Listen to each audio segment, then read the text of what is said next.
flames in the night. So cold rocket dreams, resilience in the fold. Hedge pressurizing, the charts are bold. Dated bands rapping, stories untold. Riding with rockets through your AI. Up we go, reaching for the sky. Every trade hold never dies. On the edge as the numbers fly. Checking the charts, midnight glory. Heartbeat thumping, another story. Green and red, flashing voices loud. Future kings standing on their cloud. Riding with a rocket scooter AI. Up we go, reaching for the sky. Every trade hold never dies. On the edge as the numbers fly. Treading roll, the pulse ascending, mind on fire, never ending. Dreams of gold, endless fight. Push on through the endless night.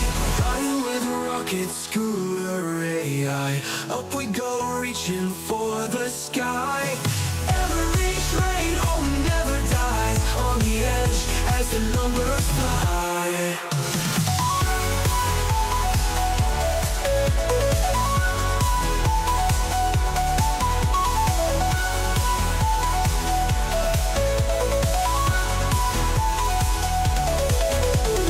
Checking the charts, midnight glory. Heartbeat thumping, another story. Green and red, flashing voices loud. Future kings standing on their cloud. Checking the charts with your AI. Up we go, reaching for the sky. Every trade home never dies. On the edge as the numbers fly. Checking the charts, checking the charts. Midnight glory. Sanctuary in all its blending.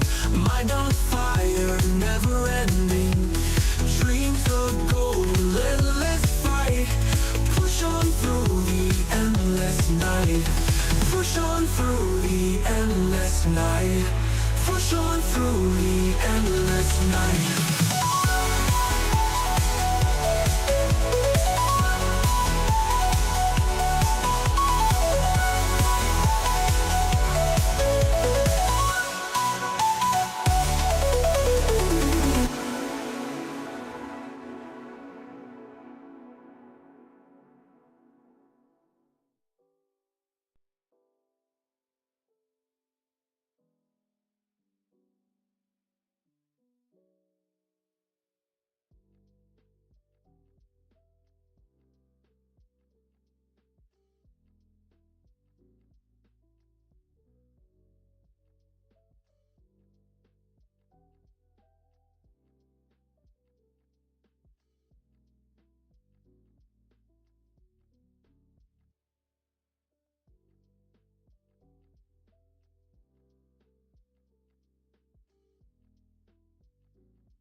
What up? What up? Welcome, welcome.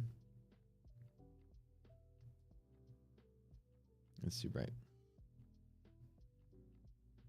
Ah! That's good enough. What's up, guys? Good morning. The voice? Oh. Hi.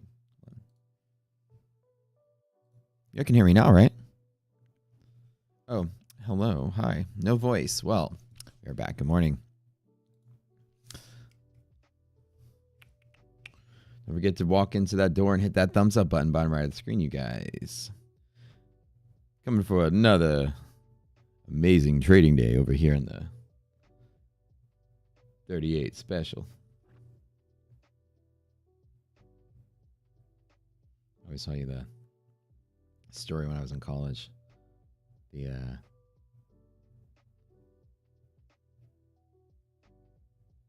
guy that used to drive the tram around to pick you up from the parking lots on the edges of the campus.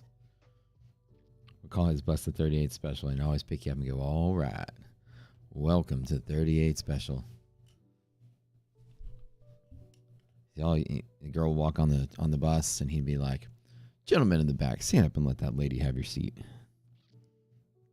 Smooth talking, sound like Barry White. It's hilarious. Let's go. Good morning. Okay, you guys ready to crush it today? Giveaway day today. We're now approved for Tradeify giveaways. We're going to do one every week. Every week now. How cool is that? So y'all stay tuned because we're going to be able to do some awesome stuff with you guys. What's up? Good morning. Good morning, fam. All right. See what you guys are saying here. Nice jam. Do that opening intro as a banger.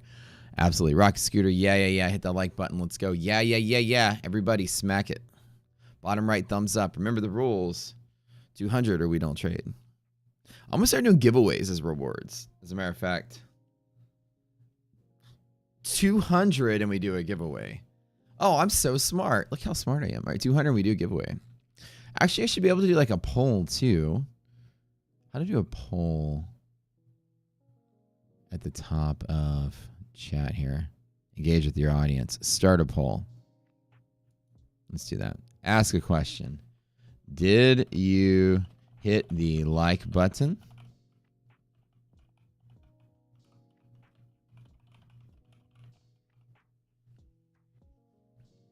And we're going to say 200 likes and we do Tradeify giveaway.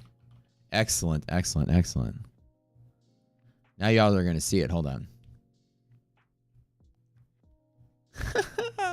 Now I'm going to make all, like now all of you, look at that. Press the mic button. Yeah. Press the mic button. Let's go. Okay.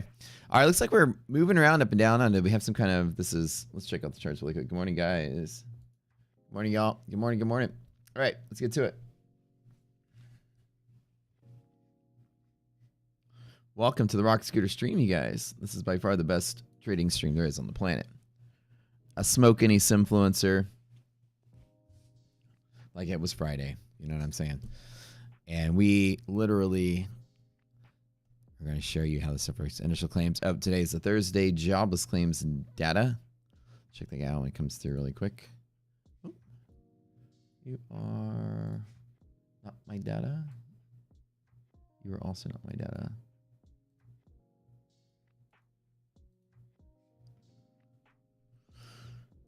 Let's get my data.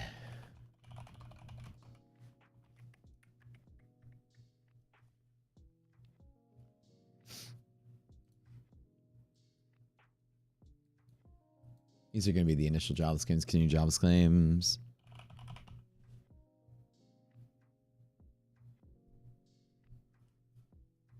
A poll is the way to do it. I figured out this is an efficient way to do this. Financial juice, sector tracker. Get my stuff reloaded here.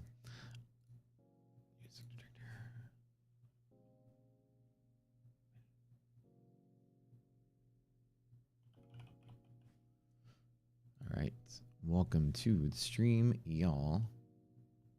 Okay, give me 1 second. I need to test something out. So we have a lot of stuff that just came out. We have a new MailChimp integration with the Rocketplace. So now you can do email campaigns to all your customers inside the Rocketplace ecosystem. We have an affiliate program that is now officially launched. I'll be reaching out to my beta testers that want to beta test for us. If you guys want to beta test for Rocket Scooter, please let me know.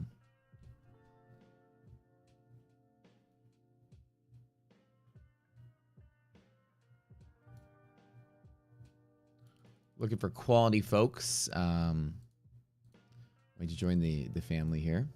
So you have friends you refer and things like that. We'll have a link for you to be able to use to give them so you can get some credit for it.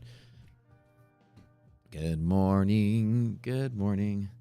Man, the efficiency of clicking that poll is like through the roof. I didn't think of this before. What's up? Good morning, guys. Here, ready? Do the morning roll call. Simon Dean, ready for his first day as moderator. Here to ban people in chat and ruin people's lives. The swing of a hammer. Welcome to the moderator team. Ty, good morning. Mike Houston, good morning. Ricky, Frank, Happy Cat Bounty Tech, Jonathan Rose, Jason, Truth, Dominic, Rich, Francesco, Brian, Trades. What's up, buddy? Got the green juice today, man. I'm ready to go. Let's see, we got the health going on here. What's up, Stu? What's up, Alex? Shahid, Ricky, Frank, etc. Ransom, JC, Tom with the news coming in. Initial jobless claims, 220. That's on par. Other stuff, PPI, we got. Take a look at this number. PPI, core PPI, come through. Year over year, 3.2. Looks like we have core PPI 3.4. So these both came under, which is good. But still, it's still 3+. Straight to find a giveaway I'm in. I don't think today's we have so many different ones. I'll tell you what it will be.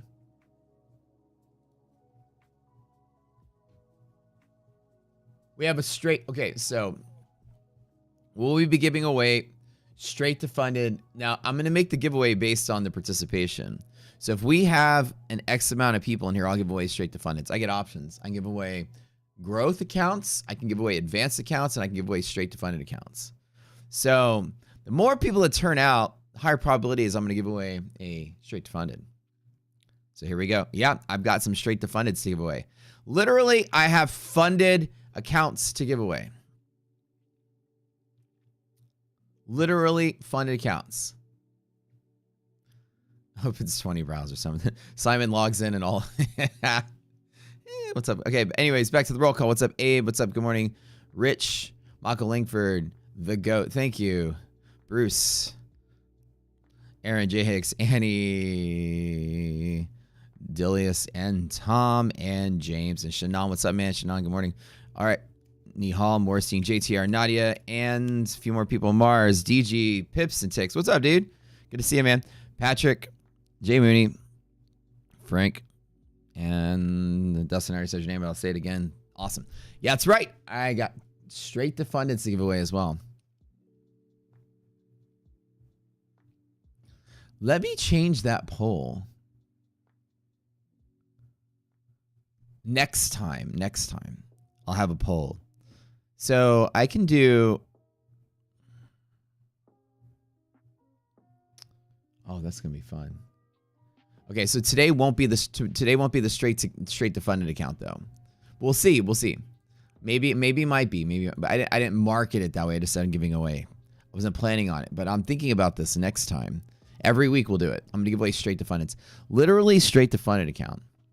Your blood pressure goes up watching Pat. It does.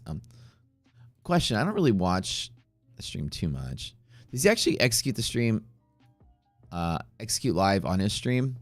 Like, let me start over. Does he execute his trade, like, enter the trade for you to see it? Or is it, like, off camera? Just as a question.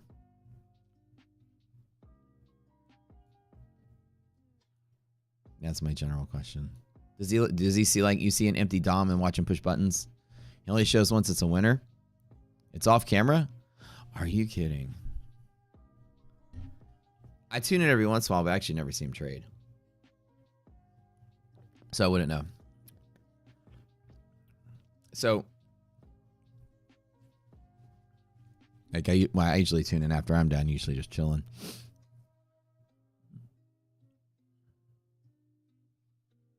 Most of the time off camera for entering.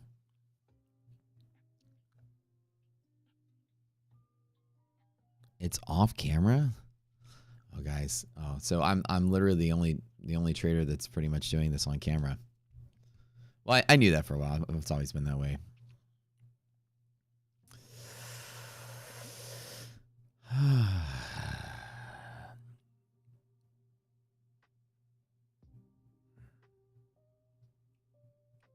TBM. Well, TBM's on camera too, yeah.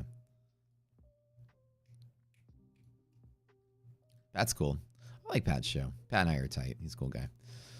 I don't ever watch because somebody said you get your heart rate goes up. Is it too much? Like too crazy? Like the ups and downs or whatever?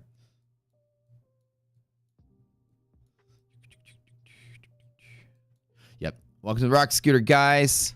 I'm fully transparent. Show all my trades inside and outside. Right now, I'm on a big streak with Tradeify. I'm on my way to 100K. I'm trying to go for 100K payouts to Tradeify to get the live account. I'm already a live funded trader. Let me tell you guys, welcome to the stream. I'm already a live funded trader. I'm going to collect a live account from every prop firm there is on the planet just to do it because I can. My name's Matt. You can follow me at Traders Paradise on Twitter. I have competed in the Robbins Cup, peaked at the top 5, the best I ever did that time. Ended up somewhere probably in the top 10 or 20 at the end of the contest. When it came to the last trading competition I did, I got first place with ETF's Global Futures Trading Championship. I got a live account with ETF, so I'm live funded with these guys. Now I'm working with Tradeify. I know this environment, just letting you guys know my stats, fully transparent. I'm running closely about 27,000 profit on these accounts. On the 4th, I reset them because I missed the payout window, so I just started over. I told you guys I was going to do that. And then they all had profit in them. It's funny. These straight to fundeds had profit in them, like thousands of dollars of profit, and I reset them anyways, just to start over with fresh consistency. So now I'm running straight for a new plan, which is to go as big as I can in these accounts once the volatility stabilizes to basically get 150 to 200,000 even before I get to the first payout.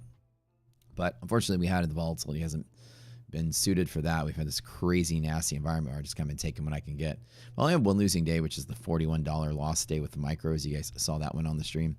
And that pretty much winners 87.76 win rate. You will watch all the entries here on the stream. Nothing off camera, mysteriously, I guess the prerogatives, when people do that, I don't. I think that's like, what are you going to learn? You get to watch somebody push buttons.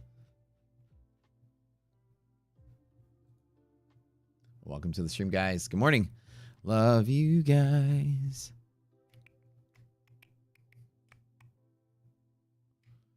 Tom Hugard. I don't know who Tom Hugard is. I gotta learn about some of these people. There are a couple traders who enter and exit live, give reasons for trades and targets. That's good. I'm glad to see that that's the trend going forward. I like to hear people doing that stuff. I think Brett Simba shows his trades on camera. Professor Sean Denmark trades with Ryan. Who's he trade?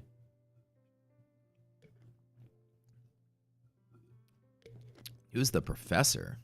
That's a cool name. People call me the professor all the time, or they used to. I used to have a couple of nicknames. The professor because I'm always teaching. People call me sensei or the Miyagi because I'm always wearing my Cobra Kai headband. And then a long time ago, like in 2017, 2018, the community called me the Iceman. That was my nickname here for a while. I think John came up with that. I don't think John's here today. The Iceman, because I'm so cold and calculated. Nothing shakes me. I'm just cold as ice. I have a knack for teaching. I kind of do talk too much. That's what people tell me. All right, get ready with the market getting started. We are inside of DD bands on the S&P. All right, class, really quick. What are the odds that a pop quiz? Because not only am I going to show you my trades, not only am I going to crush bangers here on the stage for you guys to watch, but we're going to learn something. What are the odds inside the DD bands? What a treat, as Jay Munoz said. I appreciate days like this more than anything. What are the odds we close inside of the DD bands for the day? Everyone, it's on the count of 3. Type in as fast as you can. Let the community know we are an educated bunch of people. Yeah, 88% of days inside of here, 8% below, 4% above. That's it. Lovely days like this are awesome. I'm looking for something like that. Play up these pivots, and we'll see. Now, unless this is the day where the market just absolutely dies out and then tomorrow we rally, whatever the case may be, the greater market signals we have. Yesterday, the DD ratio started pushing towards positive, which was really good. Now, it doesn't mean the market's going to reverse. I'm going to tell you our monthly maps can forecast this market 3 months out, and it's not bullish until May. That's the crummy part. We are still in this crap environment until May. Still. Okay. Who here, first day watching the stream, question 1, And number two, who here is first day watching the stream from the Big Daddy Max options crew? Or Big Daddy Max crew, BDM. We did a mastermind with these guys. And if you are here, 69th day, welcome if you're from that crew. If you have any questions by far, just ask me here on the stream. So if you're like using the platform or how to get into stuff, just ask me here. Professor is cool. Who's Professor? I've never heard of this person. What's their YouTube name? I dig the name Professor. So today is our bull bear bias ratio going to be greater than half, which means the market's going to be tilting slightly bullish. It was on the fence. S&P also on the fence with monthly hedge pressure. We want to see that we are above this. This is greater than half. This is above this for bull markets. We also know that the monthly, and I'm going to get them to make an indicator called greater market right here. I'm going to click this button. It's going to put that stuff right there for us. How about that? Monthly map is bearish. Okay, so far so good. If one of these indicators is bullish, I'm bullish. If all three of these indicators are bearish, I'm bearish. That's how it works. You guys know the probabilities. 88% inside the days, 8% below, 4% above. Okay. Now let's look at where we open. We're at that S&P first. We open above MHP. 90% of days, we're going to close above MHP as well. Remember, our stuff is different than anyone else out there. We have odds with numbers. That's why we're so good. 90% of days will hold. 55, 87 to go. Now when I get my SPY, my liquidity maps in about 20 minutes, we're going to see where we get a run update today. What's up, Professor? Stocks and crypto. Cool. Hit the thumbs up button, guys. Trade Professor is on YouTube and IG. Okay, let's see that.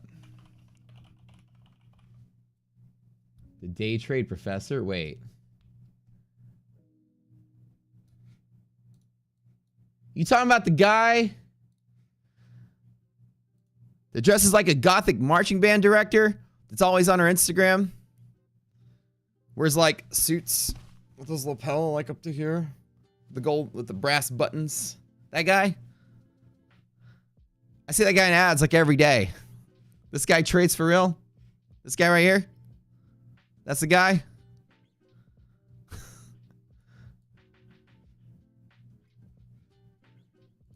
He literally looks like he's the marching band director for the fucking Twilight show. The Twilight movie. Like wears like Victorian suits with like lace coming out the sleeves. Yeah, that guy. Okay. He really trades. That's cool. I used to think his ads were so fucking corny. It's good to know he trades. I gotta meet the guy sometime. But dude, some corny shit. That guy, that's the guy, huh? Okay, cool. I like meeting people that actually trade. That's kind of neat. But you know, y'all see, I see the ads like every other day. That's cool. That's the trade professor. Neato. What were you guys saying? Trading live is illegal. Did you guys know this? Did y'all know that live trading is illegal? I didn't know this. I didn't know this at all. According to one of everyone's least favorite influencers, this person, funny story aside while we're waiting for the market to open. According to everyone's favorite influencer, this person, known as Shay the Humble Trader, apparently will never do a live trading session because it is a complete disaster and highly illegal. Ugh. Ew. This girl's staring at the screens like, I don't know what any of this is. This chick could be holding a book upside down posing for a picture, okay? This fucking moron trying to convince you that she can't show her trades because it's illegal. My God.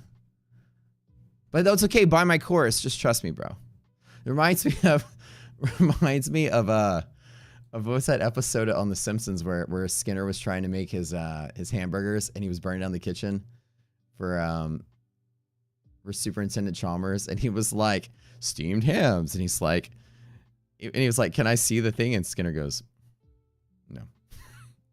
Reminds you of that. Just trust me, bro. Anyways, I will never do a live trading session, not because I don't want to share my trades, because it would be a complete disaster and illegal. Illegal. And every influencer at the end of this was just like, what? What? You know, you could talk about your trades, And that's what I wrote. You can talk about your trades, show bank statements, show broker statements. You can even give your buddies stock tips around the water cooler as much as you want. Nothing illegal about even giving stock tips out. You have freedom of speech protects you a lot of things. I can tell everybody in the world on this free YouTube channel anything I want. You're not paying me. That's not the law. That's what the gurus say to kind of talk their way out of showing you they really trade. But trust me, bro. Buy the course. Trust me, bro. It's illegal. And everybody was like, what? That little post I made was getting all this traction. Everybody's like, what? What's going on? So anyways, yeah, that's kind of funny. It's illegal according to Super Nintendo Chalmers. She's looking at the screens like she just got liquidated. She's looking at the screens like, which one is the trading screen? Anyways, not to make fun of people, but yeah, that's the goofiest. We need to have like goofy shit of the day awards to go out to that. Apparently trading on YouTube is illegal. You know, like I imagine two people sitting. I want to make a meme of two people sitting in a jail cell and this person in here. Like, what did you do? Wanted for murder. What did you do? I showed my Robinhood account on YouTube. 20 years. And the slammer. All right. So anyways, trading's the law actually states. Let me tell you somebody that's you know been registered with the NFA. Somebody that has licenses with every major exchange on the planet. Somebody that's involved in the institutional side of Wall Street. I'll explain some things to you. The law actually states you can't get paid to give investment advice to somebody. Get paid is the key word there. Or you can't solicit funds for investment. Under those two things you can't do without a license to do so. That's it. A registration to do so, if it applies. But if it's free, you can do whatever the fuck you want. Freedom of speech. Hey guys, I like a stock. We had a whole case for the whole I like a stock thing with the whole GameStop thing. The whole Zach Morris got off the hook thing was, yeah, we like the stock. We just tell people we like it. It's not against the law. And it's not. There's no crime against telling people you like the stock or telling people you bought the stock. And the natural delay, as my lawyers told me, the natural delay on YouTube of 7-8 seconds anyways is a good enough defense to say that you're not giving real-time advice anyways. You're giving after-the-fact advice. There is actually a defense in case there was a gray area and some, young, hot-headed person wanted to like make a case out of something. You could always say there's a delay on YouTube. You guys are watching the past and I can make a recap video reviewing my own trades in real time. This is my live trading journal. So at the end of the day, it's not illegal to show your trades. Don't listen to the nonsense, goofy stuff. Goofy stuff. All right. Good morning, guys. Welcome to the stream. Man, you make fun of people on X virtually every day. And you're here for it, to the moon. I think the trader funding program world has created a circus out of trading. We were known as the transparent traders with the real account. I show my account, never account, everything on the stream. And I joined the trader funding world because it became the hot popular thing you guys are doing. So I got to make sure I do it too. But show you guys how to beat these trader funding. I've only been doing it for I haven't been doing it for less than a year. I think it started like end of last summer, getting into it. And now I'm figuring out there's all these firms out there. I'm going to go out there and milk them off for as much money as I can and hopefully walk away with live accounts. So Tradeify is the next goal. Nonsense poopy pants. Ace Ventura quotes. Good morning. Hit that like button. Good morning. What's up? What's up? You're here for the milk and cookies and the sim trader bashings. It's insane how many people have platforms now. And how, okay, so in 2016, right, there were like 3 day trading streamers in futures, literally 3.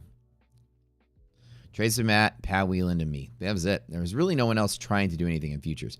Futures was like an unknown thing to most of y'all. At the time, all you guys are trading penny stocks. Yeah, this is before crypto, for anything.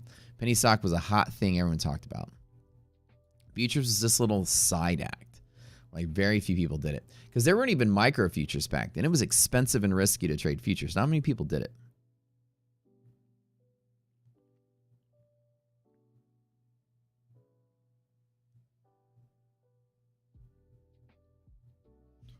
So yeah.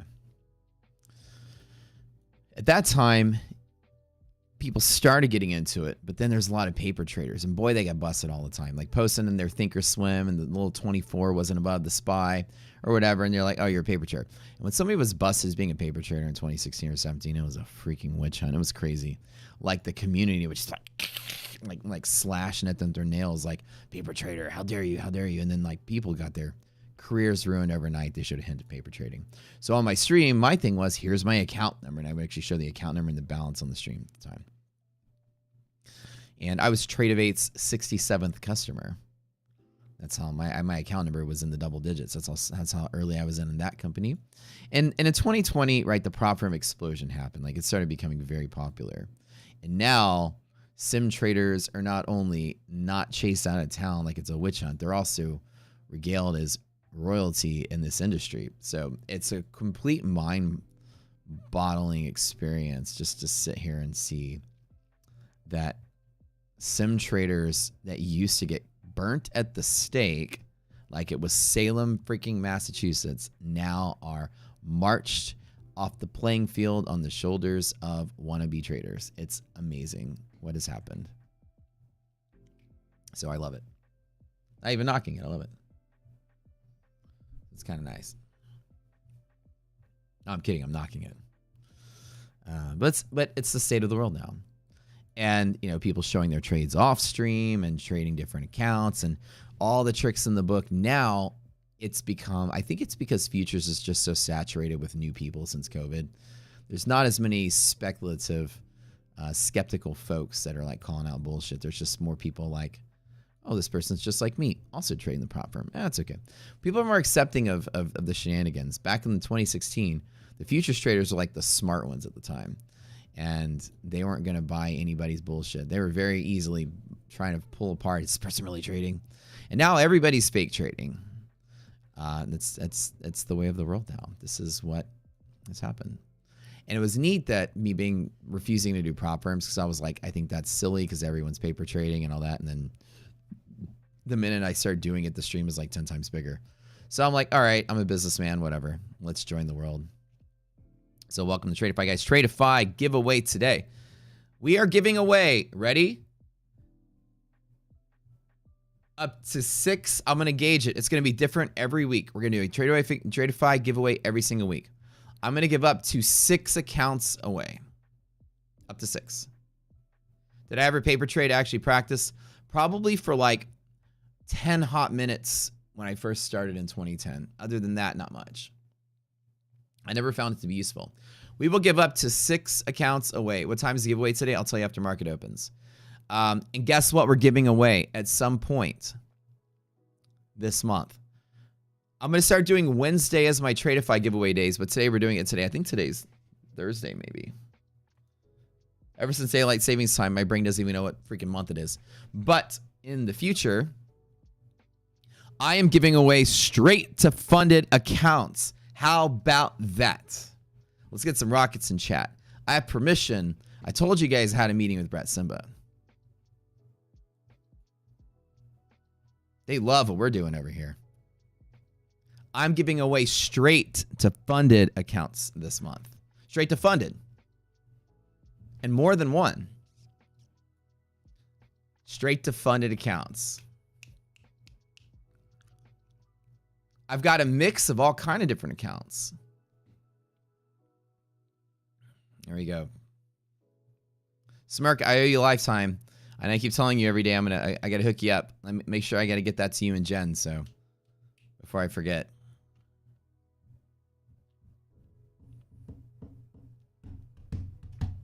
Rocket scooter, yeah. Raffle off the Maserati. I could. I do need a new car though. You know what's crazy? I drive by, you know, to try to drive, you know, home. I drive by an Aston Martin dealership every day. You know, I love Aston Martin cars. And before I bought the Maserati, I was going to buy a DB11.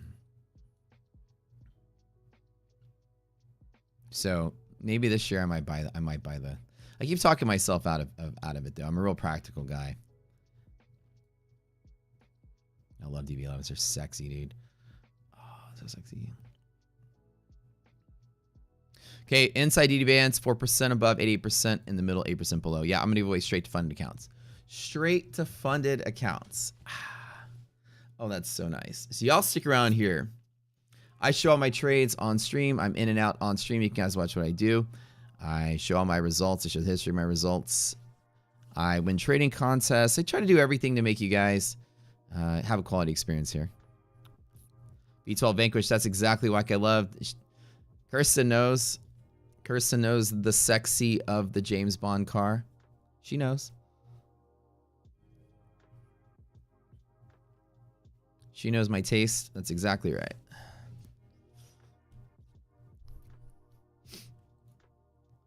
That's what it is now.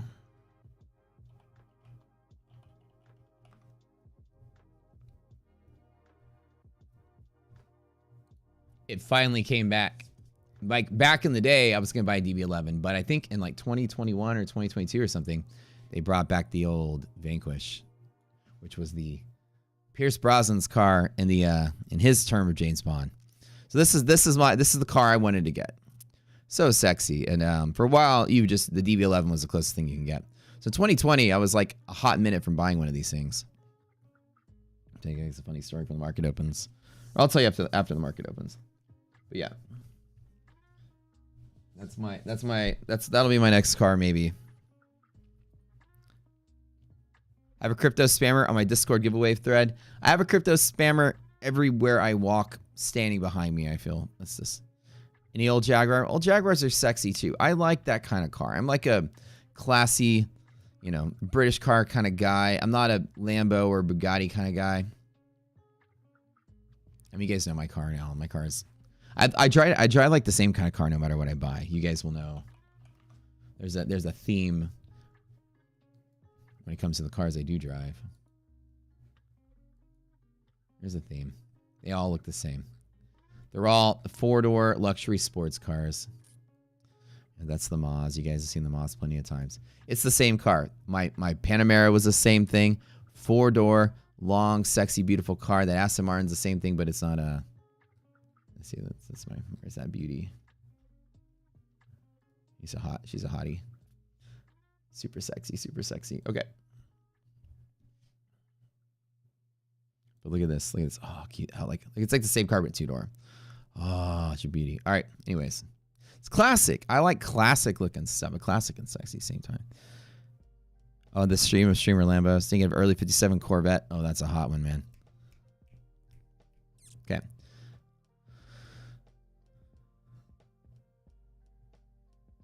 You had a Panamera V8 twin turbo was hot, dude.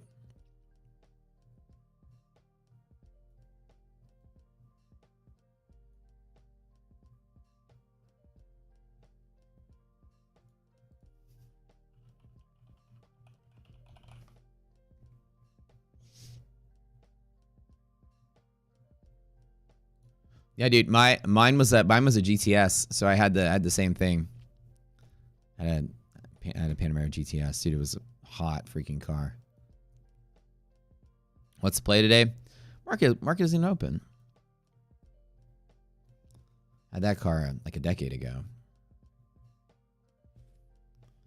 Dogs kid, yeah. No. So like, no, my thing is like, if I'm gonna drop 300 something grand on a car, when I was going to buy the Aston Martin, my mom was trying to talk me out. She's like, don't buy that car. And the universe was the reason I didn't buy that car. It was during COVID. 3 minutes till market opens. Essentially, I had 2 cars at the time. I had an Audi and I had the Porsche. And then so I was like, okay. I found the Aston Martin. I was like, okay, let me trade it in and put the Audi towards that. It was during COVID. And they had these beautiful cars on the showroom floor. I was buying the one right off the showroom floor. They quoted me for the Audi, and I was like, okay, that's how much I'm going to get. And on the way home, I just decided to pull in for a second quote at CarMax. And CarMax offered me like $4,000 more for the car. It's crazy. So now I was like, all right, I'll take it. And so I literally sold my car on the spot, took all my shit and put in trash bags, and sat there in the Ubered home and walked away with the check without a car. And this is during COVID. And then I got busy at work. We were streaming and stuff, and all this stuff happened. And then like finally a week goes by. I'm like, all right, let me go buy that car. And I go up to the dealership, and it's gone. It's gone. The one I wanted from the showroom floor, completely gone. And I was like, no. And I asked the guy, I was like, well, what else do you have? And he's like, actually 0. That was the last one. I'm like, no. It's like, when are you getting so many? He's like, bro, it's COVID. Probably not for a year. We've got 6 coming in this year and they've all been bought. So maybe a year after that. And I'm like, no. So that was basically without a car for a couple months during COVID. That was that story. I only day trade. Usually. I'll do options whenever the market's swinging around big lows, big high pivots. I'll do options there. But other than that, mostly just day trade.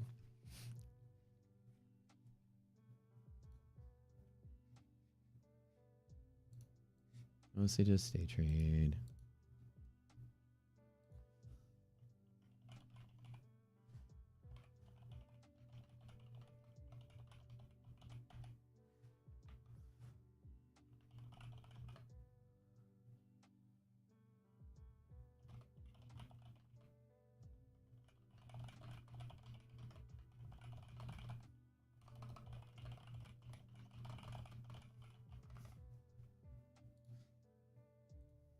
Free to enter. What's up? What's up? Good morning, guys.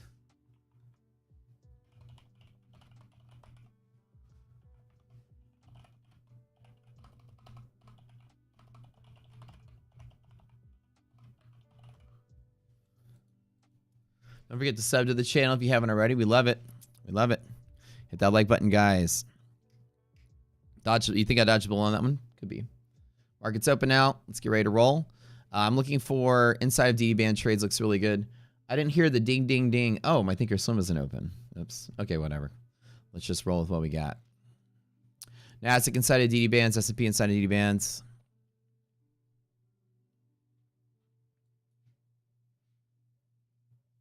Let me get my other stuff set up over here. Okay. Do I want to take an EP trade? Out the door. MHP.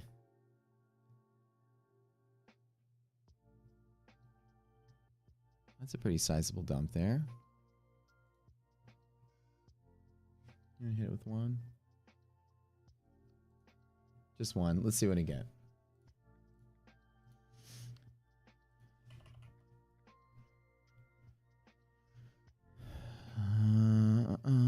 Okay, I'm just longing at MHP. I'm gonna get my liquidity map, come up with a better plan in a second.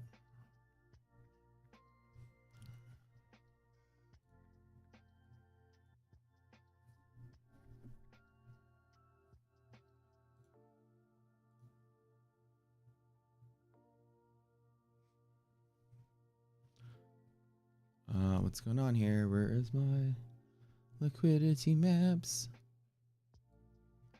2 minutes till we calculate them. Rolling up in here.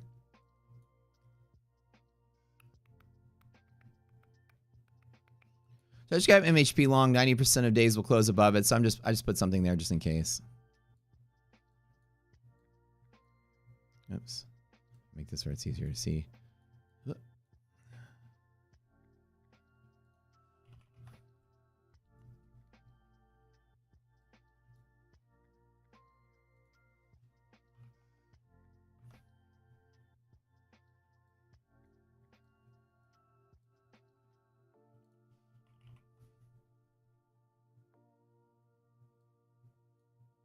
Okay. It's calculating them. It's not loading up.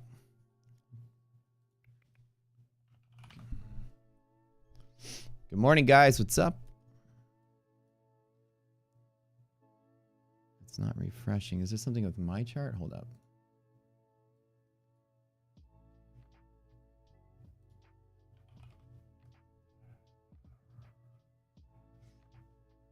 Okay. Is this just me or you guys? Is y'all doing the same thing?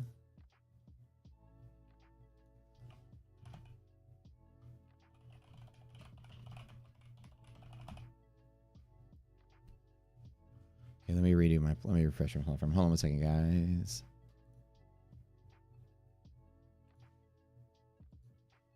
Let me just reload my platform. Maybe I'm disconnected. Hold up.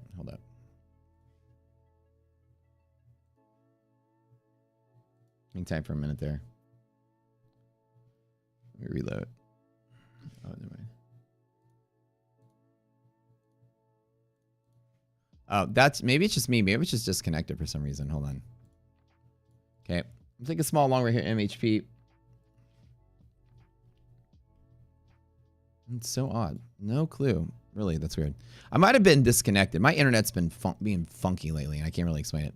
Okay, so I just took a small long at MHP. That's like just like a normal thing I would try to do. Now, again, be very careful here. Let's look at what we do have. We are BRSD below hedge. There is no particular trade here except for long pivots only. This is the only option with a 10-point stop. The other thing is to stop out and then get along from here. 88% of days will bounce off that lower green line. So if I fail this, I'm done. I just do one contract edit. Pretty nice and rational, so decent. But SPY doesn't really have anything right here that's exciting. There is no liquidity map. I'm only taking MHP long just to see if I get anything. Resilience is positive in S&P, which is good.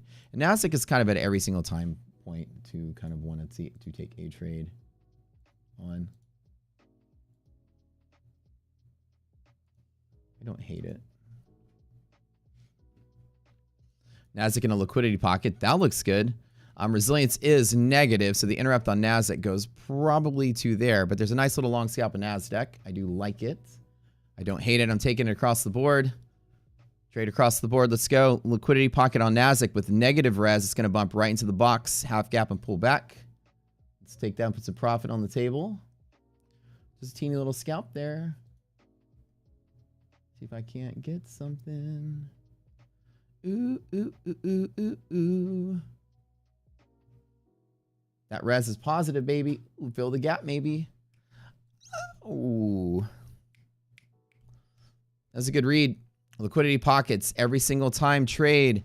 90% of days under ideal conditions, this trade works. 90% using Rocket Scooter. I love, love, love, love, love, love, love this trade.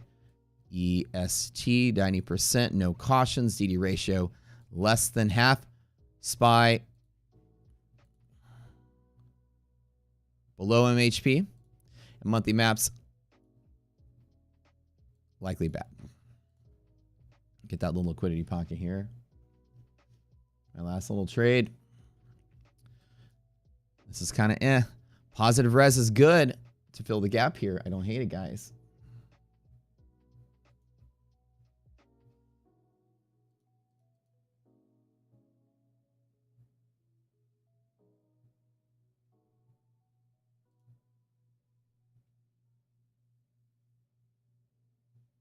Let's fill the gap on SPY. Let's go. Fill the gap. Gap and go. Positive res. SPY has the ability to go all the way to 560 now. Roughly about a 1.5 to 1 trade. I'm going to let it run a little bit. See if we can get ES right here. And Nasdaq's got some good support right there. Now again, if we lose this and it just kills the trade, it kills the trade. It happens. We'll see. It's going to try to sell. Let's keep our eyes on this irrational possible market here. Still on the edge.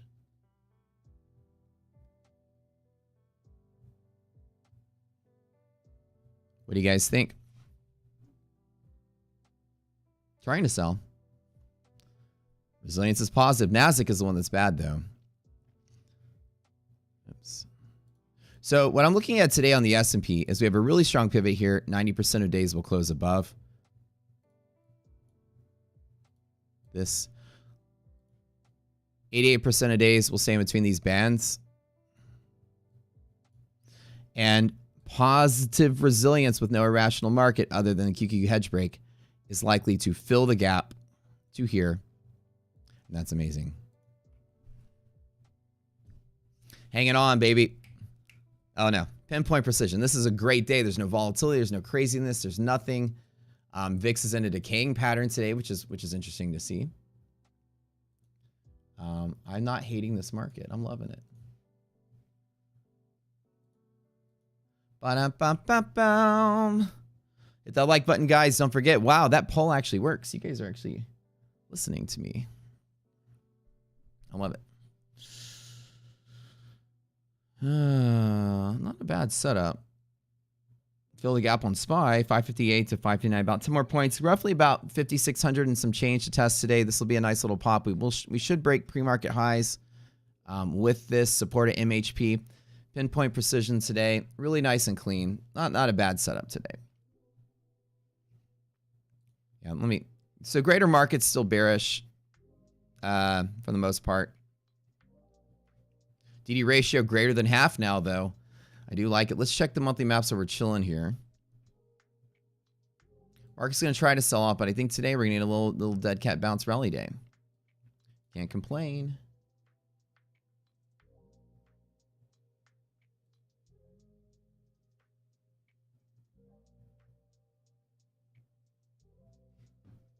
This is going to be good. This is going to be good. Rally day today, guys.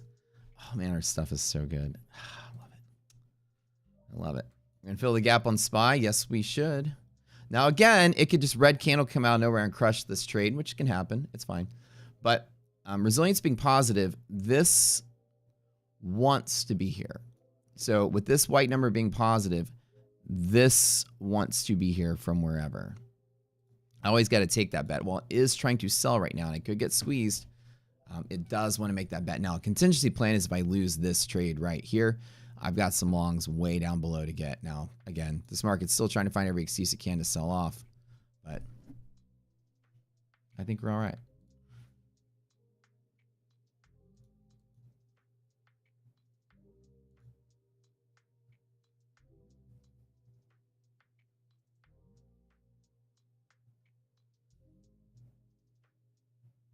I think we're in a good spot. Gap fill in S&P. Come on. Come on. Nasdaq Res is fighting, though. That's the one thing. We've got some stocks trying to sell off here.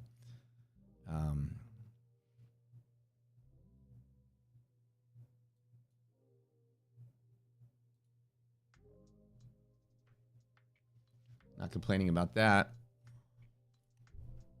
Should I do the rally song today? Should I? Should I?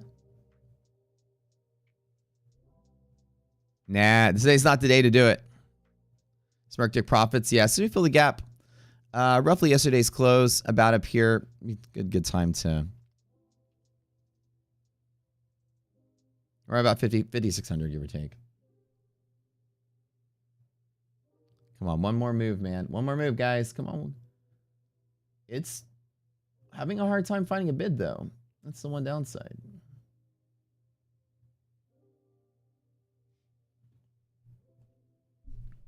But I'm going to trust the indicators today.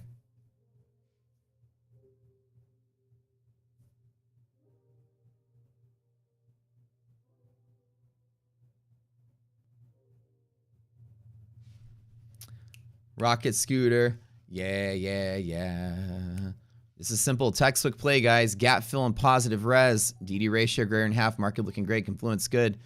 I could hit it a little harder than this, but every single thing I'm looking at, 90% pivot off of here.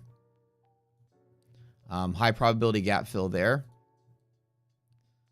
Yeah, and then we can actually keep going. So at least S&P's rallied today. If it does try to bump, I think we'll hit 560 and reject. The market's still trying to find ways to sell off. I don't think we sell from here. I think we go to right about 56.10, 56.12, somewhere in here.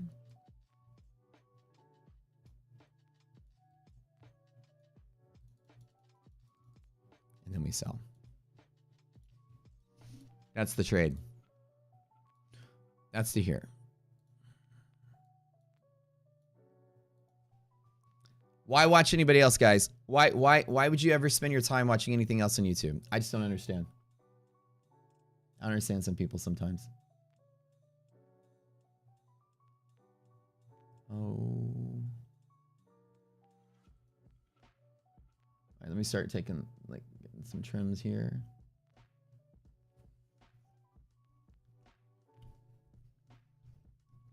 Have I noticed that market trends in the rally afternoon session this week? It's kind of random though. I've noticed it, but I wouldn't try to like attribute that to any kind of trending.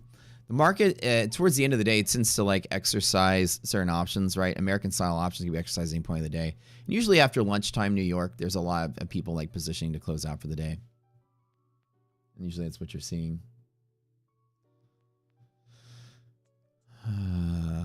This is starting to give me the willies that this is getting some sell off. But again, we're still hanging clear on a lot of this.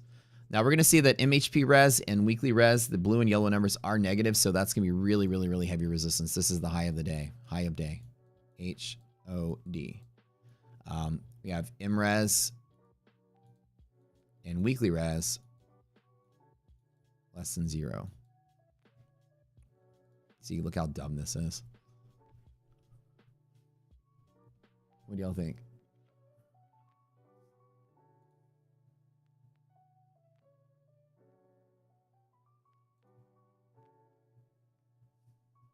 Still gonna try it. Still gonna make it go.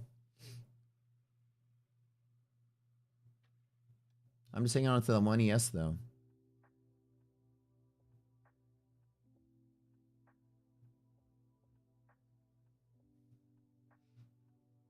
Do we have any news events coming up today? I'll check this one.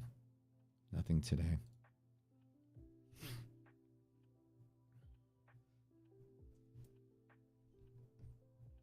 Well, structure has been broken for like the last couple weeks in general. This market has had broken structure. It's just been really bad in general.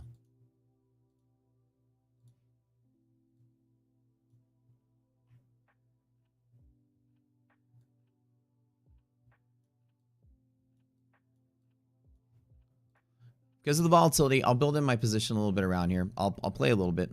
I just got one. I'm going to get the full run. It's about 2.5 or 3 to 1.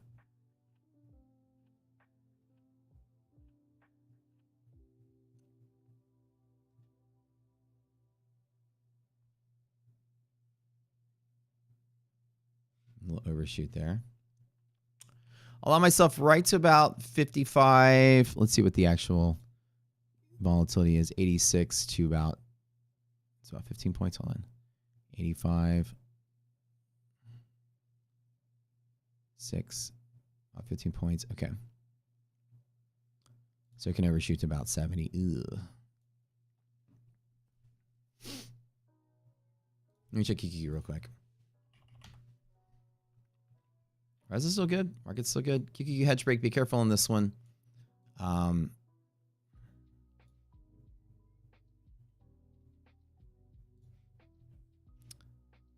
Too early to add on this one. I'm going to play inside of this range for the bounce. I'm still good.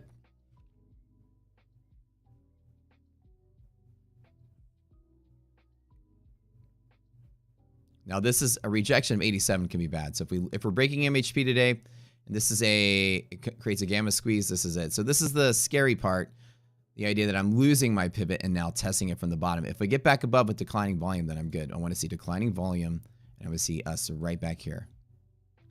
That's what I want to see. That was the scary part. Market's trying to sell. It's still good indications though. Res is greater than 0. I'm still okay. I still believe in it.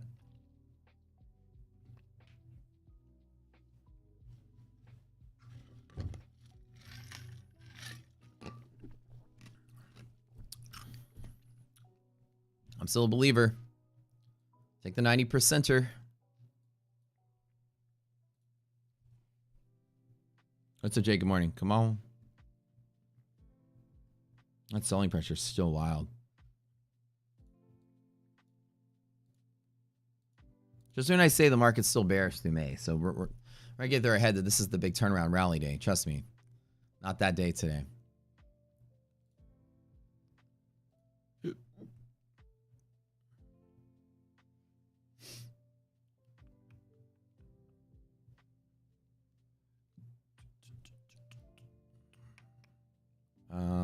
S&P.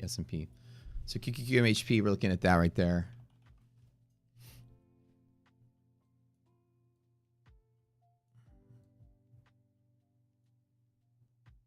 That's it. That's what I'm looking for. Here to there to there.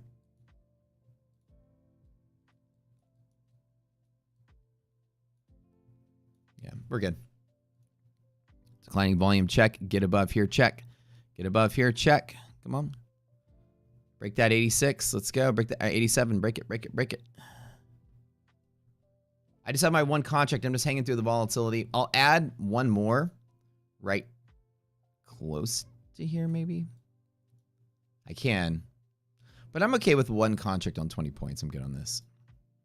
I don't want to take too big a risk to reward. I mean, too big of a risk for this reward. 20 points is great with one. Come on. Come on, baby.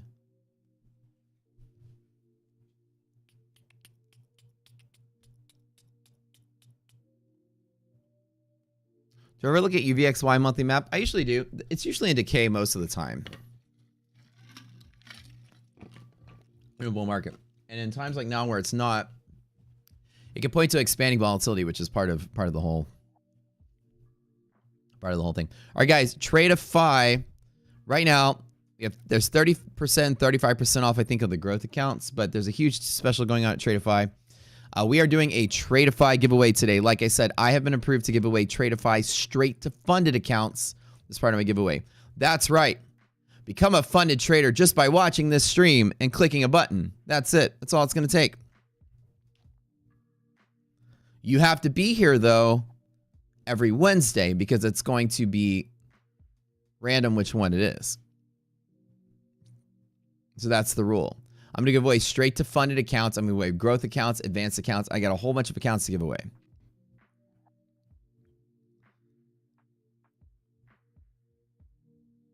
Res is declining, but still positive.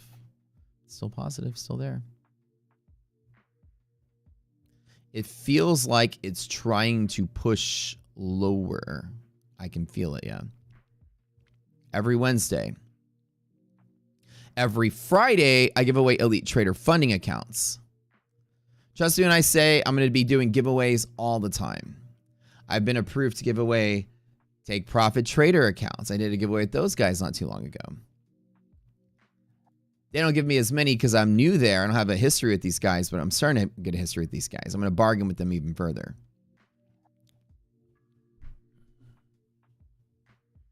Res greater than 0. I'm still hanging in there. I'm still hanging.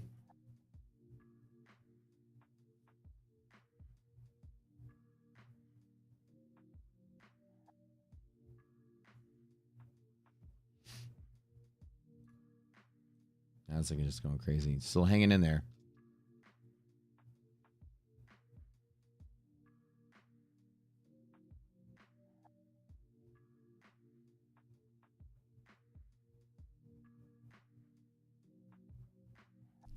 I'm right near myself. Okay, this is it. Should I, one more, res greater than 0, should I tap it right at the overshoot of the volatility? Should I be daring?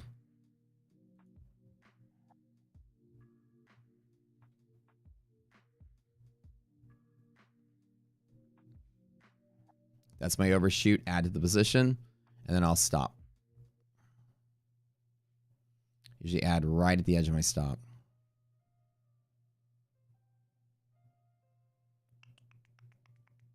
Scary, scary. Now, if I lose this, I've got one more entry down at DD band, so. This becomes a day that just turns out crashing, then it becomes a small loss, but I still feel the goodness. I still feel okay.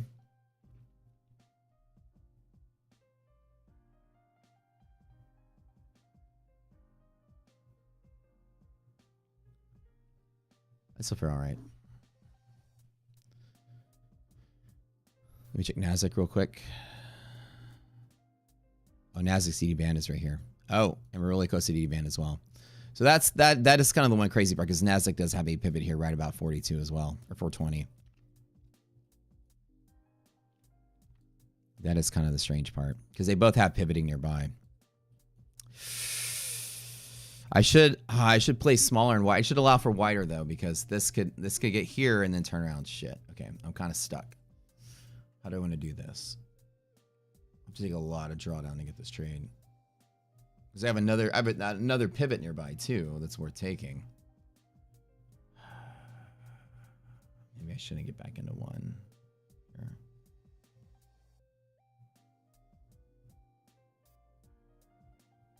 Let me think.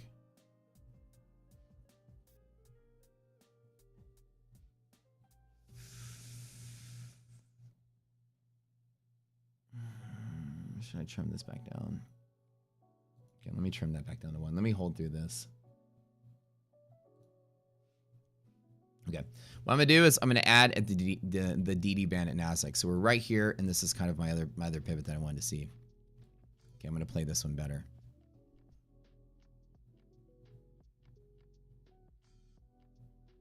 So that's the one I want to get as well. I still have that same target, but this is I need to make sure I have my target at a better spot. So I'm going to let it pull back to right there. See, I have bull pivots in like 2 different places. So I'm spreading it out. And that's probably where I want to be.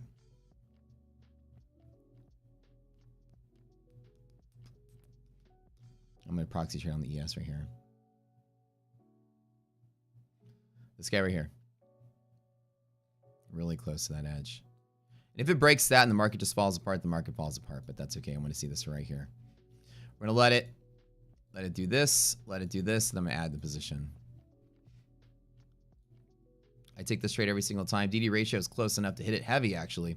With the volatility, I'm going to kind of trade it medium size, if anything. There's a proxy. Grab that S&P right there. Make that call spaces right there.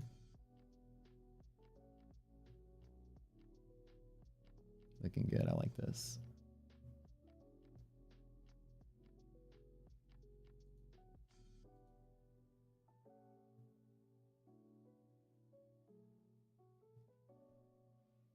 Okay. Overshoot and go. Come on, come back. Come back in. S&P is close as well. All right, let's get that right back in there. Okay. Let me redraw this. So 56.15 S&P is that target I'm looking for today.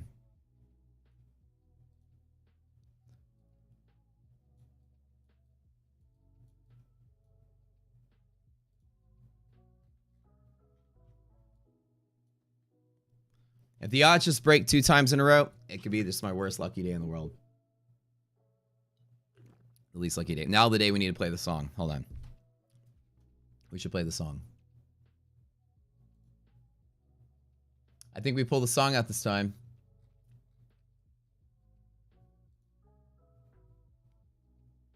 You want to play the song?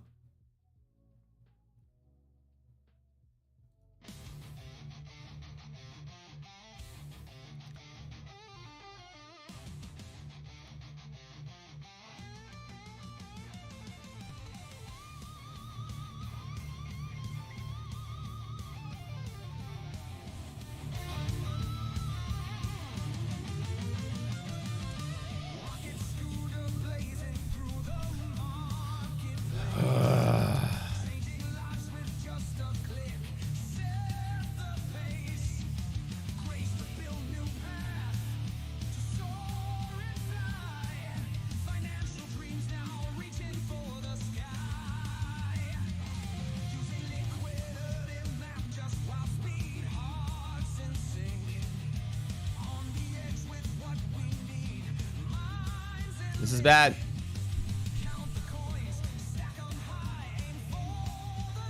I'm kind of right on the edge here of where I want to hold.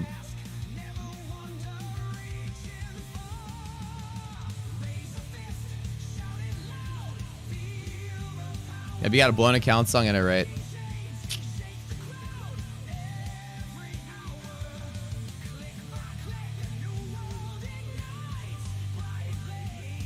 We've just walked through all the pivots like they aren't even there. So this is kind of like a very bad luck day today.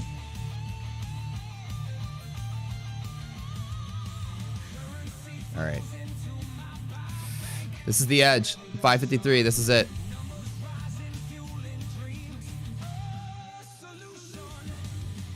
Tough. We need to get back to here. Oh, God. Okay, I'll get back in on the other side. Back on the other side, I'll get back in. Okay, I'm out.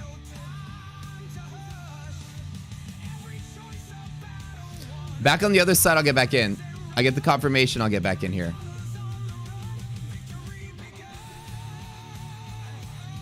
This is a pretty crazy move here.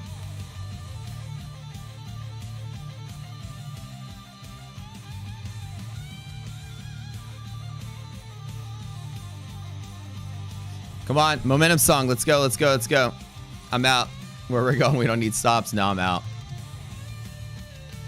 So this is breaking through a lot of our pivots here. But the monkey paw song hasn't failed yet. We do have DD band right here, so I'm gonna have to kind of like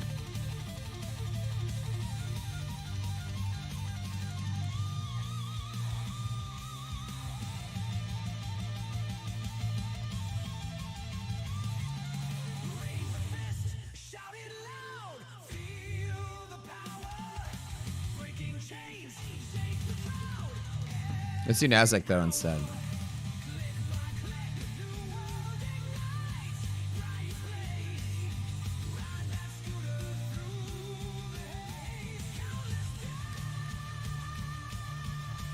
Nasdaq red line. Add more here. This is tough. Quick little flush there. 367. Okay, one more.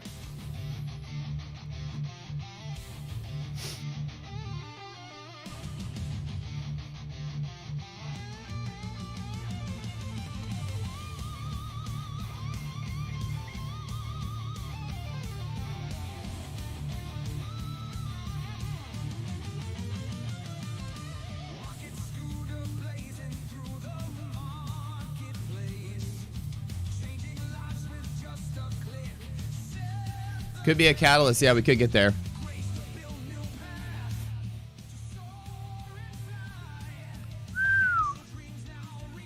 Okay, this is tough. Yeah, this is bad.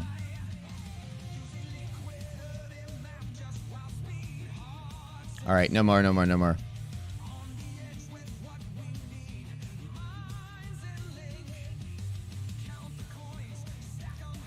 I'll take about 1,000 this one and call it 2. S&P is currently at its lower DD band as well. This is what I'm looking for right here.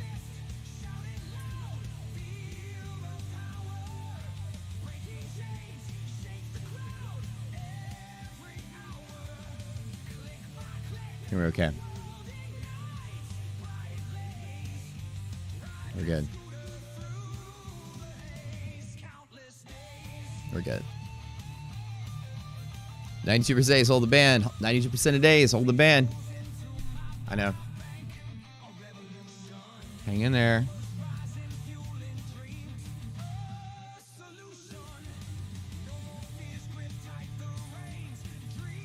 This is a tough one.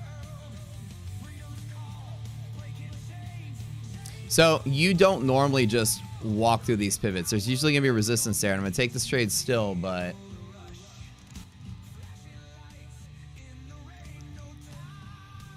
let's see if we get that bounce here. Now, this trade is only set up from here to here now, give or take.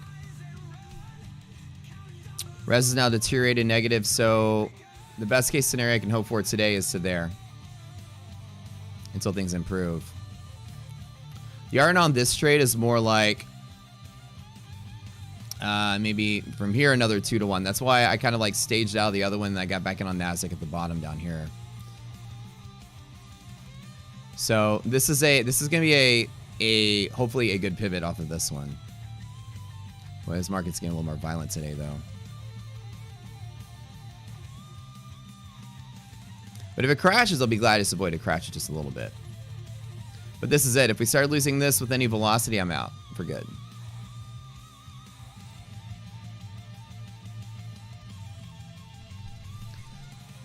Ooh.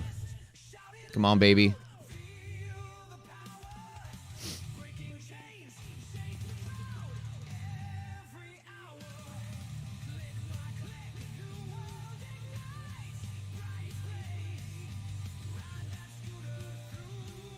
Should be all right. 92% of days close above this green band here, so let me go ahead and mark what I'm doing. This one. Let's see.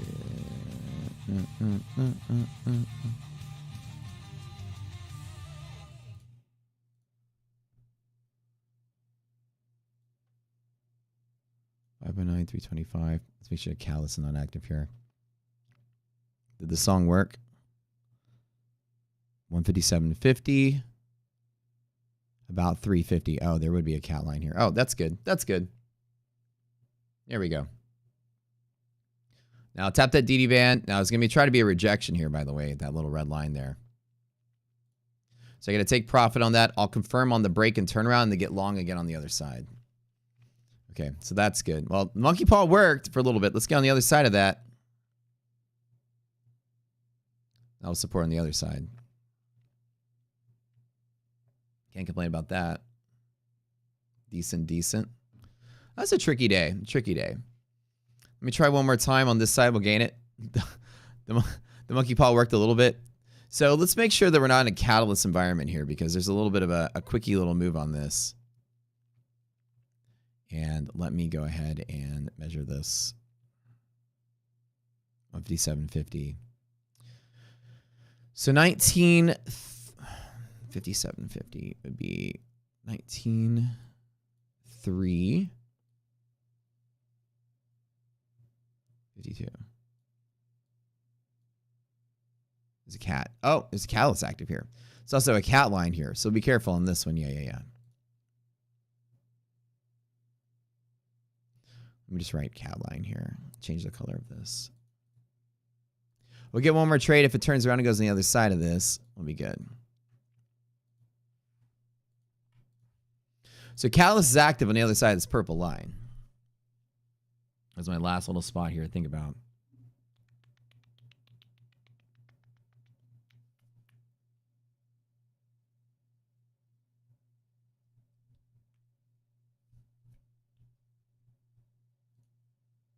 Let's take it around the bounce here. Monkey paw, monkey paw, monkey paw. Wait. One more time. Hold on.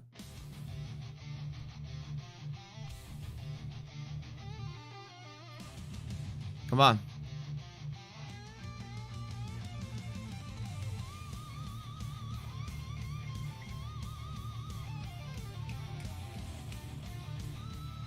This is our Rally the Market song.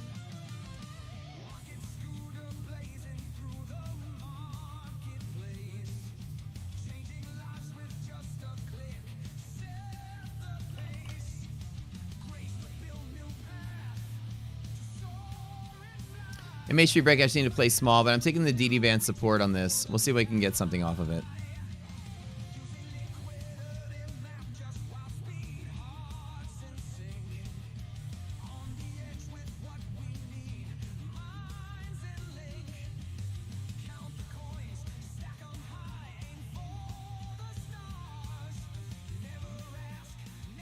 That's the place. Okay, I'm gonna take more risk on this one, maybe right here. On the support.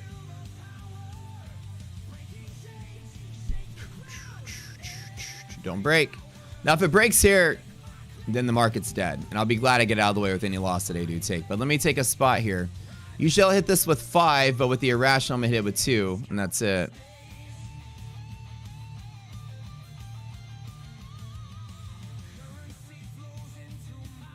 Tough day.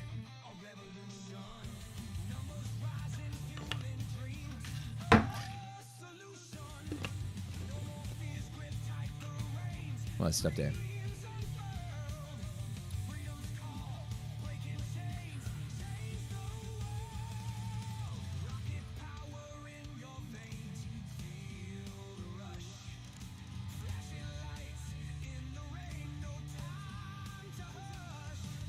The drawdown is big on this because the volatility is big. But it'll be good if it runs. Microsoft bullish flows from here. That's good. Rich, we got your magic song out here. Monkey paw lost a finger. We had to bet one on the monkey paw.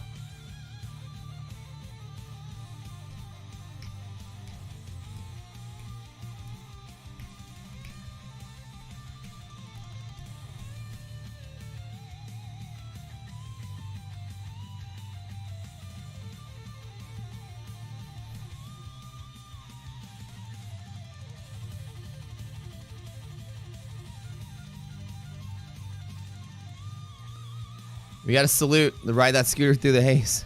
Ooh, that was tough. This is a tough day. Tough day, you guys. Don't be discouraged.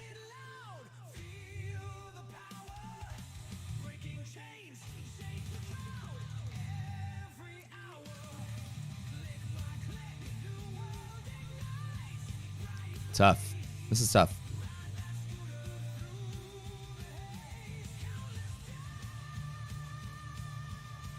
And again, these are pivots that usually have a good time holding, but if it doesn't hold, right? Let me draw up here so you guys can see. Like anything down here, this is very bad. This is very bad. Bad below this pink. Okay. Like very bad. Catalyst is active. Let me do it here really quick. Catalyst.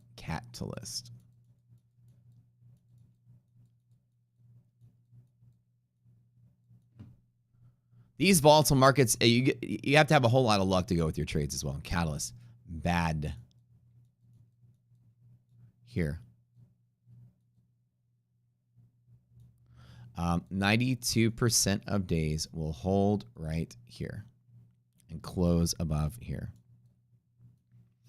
90% of days will close above here.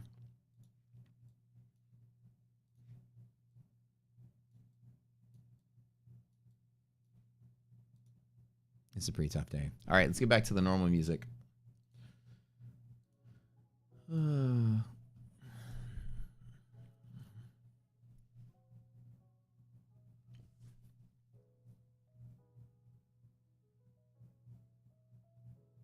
There's going to be a fair bit of overshoot as well here, so it's not going to be a clean and easy day.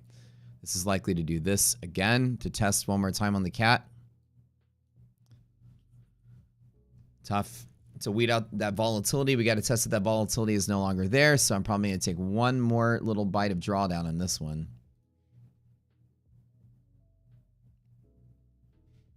So we'll see. Let's see what we got on this one. A little tougher than expected. I did want to see that 56.16 on the S&P though today.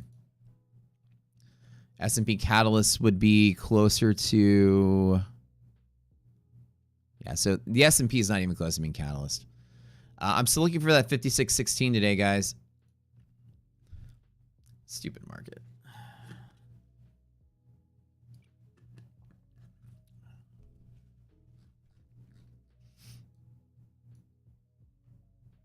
It's the Nasdaq stocks that are still looking kind of iffy.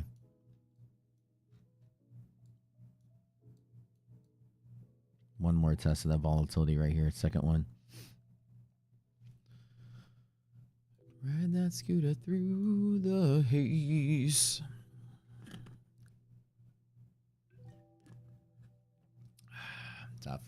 Tough day.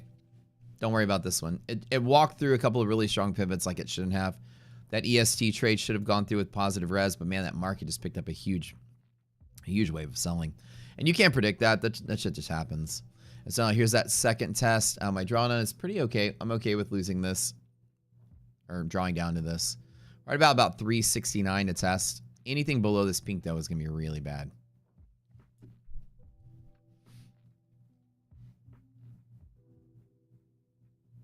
If the market dies here, then it dies here, and that's okay. You can't do anything about it.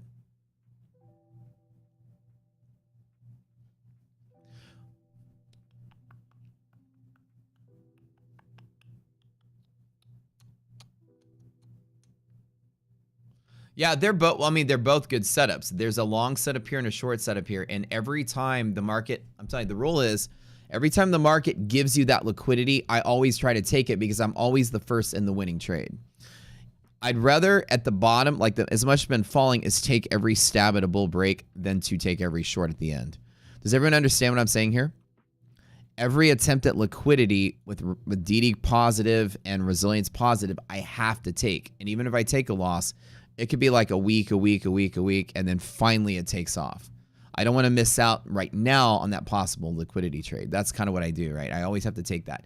While the short trade was something that was paying out today, the short scalp, I still... Oh, look at this. Nice. Good job. Good job, monkey paw. So let's see. Do I get something good out of this one? Let me get something good. Let's see.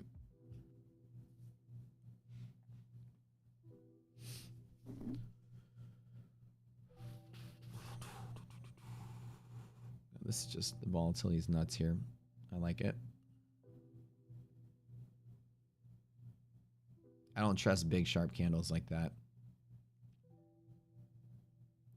Let me trim back down to 1. That way I get my volatility back to add to it on the dip, and I'll ride 1 all the way back up. Okay.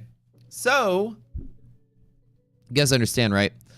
I do take every long attempt at a possible break to recover the market. And while it was fighting there, we lost it. I started trimming. I got back in my second pivot here, and we're going to see what happens now. Again, I hate these big, sharp candles that pop like this. People try to sell them. We'll see. I trimmed right back down to 1. Just to have my cost basis of 1 now, down here at 423. That's a good cost basis. Right about, well, actually, that's right on the band here. That's good. I have extra money to enter if it comes back closer to here, but I'm going to hold that 1 on the way up. Turn this into some money today. Hopefully so.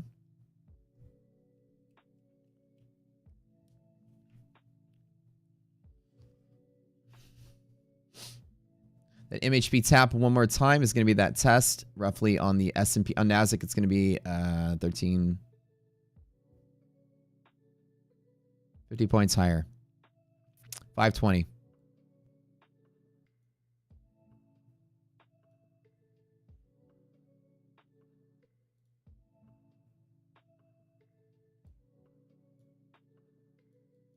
That is the short setup, if there ever was one. So, right, when you break through MHP, you can take the hedge pressure break short chase on this.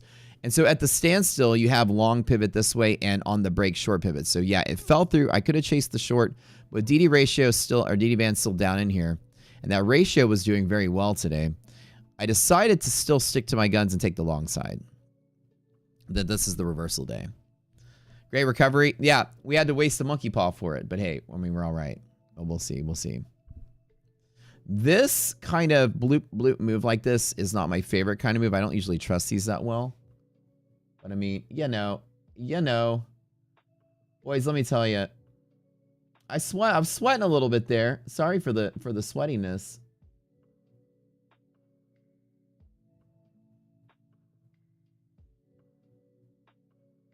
Sorry about that. This is a tough day. It's a pretty tough day today.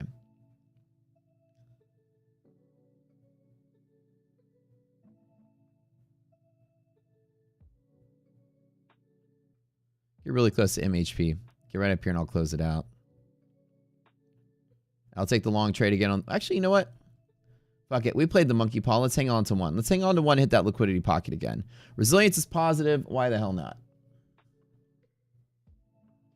Why not? Great trading. This is a tough one. It's not easy. And again, I still fear I'm going to lose this, but we'll see. Boy, oh boy. Boy, oh boy. We had to waste one of the monkey paw fingers, didn't we? Tough. Ride that scooter through the haze, countless days. Raise a fist, shout it loud, feel the power. When a cat is active, shouldn't we sit out? Absolutely, we should sit out. Breaking chains, shake the crowd every hour. Click by click, a new world ignites. Bright blaze, ride that scooter through the haze, countless days. Let's go. MHP. Cool. Cool. Cool.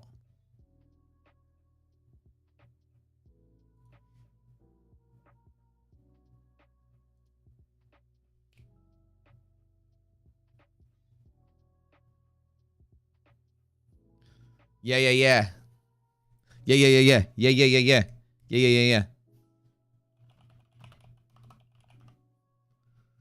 Okay. Now, the same trade I made this morning, I'll take it again if we reclaim MHP. Disclaimer, don't do this at home. No. I mean, oh, that was scary. And we jump back in. I'm now back at my strong pivot here. MHP roughly that 920 level. I trimmed all my positions down to flat. Sitting here wondering what I'm going to do next.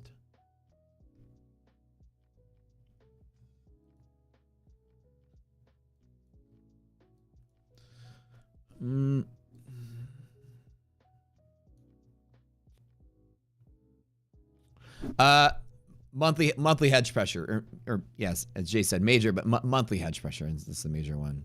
Okay, so high of the day today, MRES less than 0, right? But the reason I jumped in on Nasdaq is because Nasdaq resilience is greater than 0. So let me talk about some of the setups I have here today and why I was eager to take that. Okay, so this is the MHP test right now on Nasdaq. Let's look at SPY really quick. Tough day, guys. Don't worry. Tough day. It happens to everybody. Okay, we need SPY to res greater than 0. SPY be a good setup to...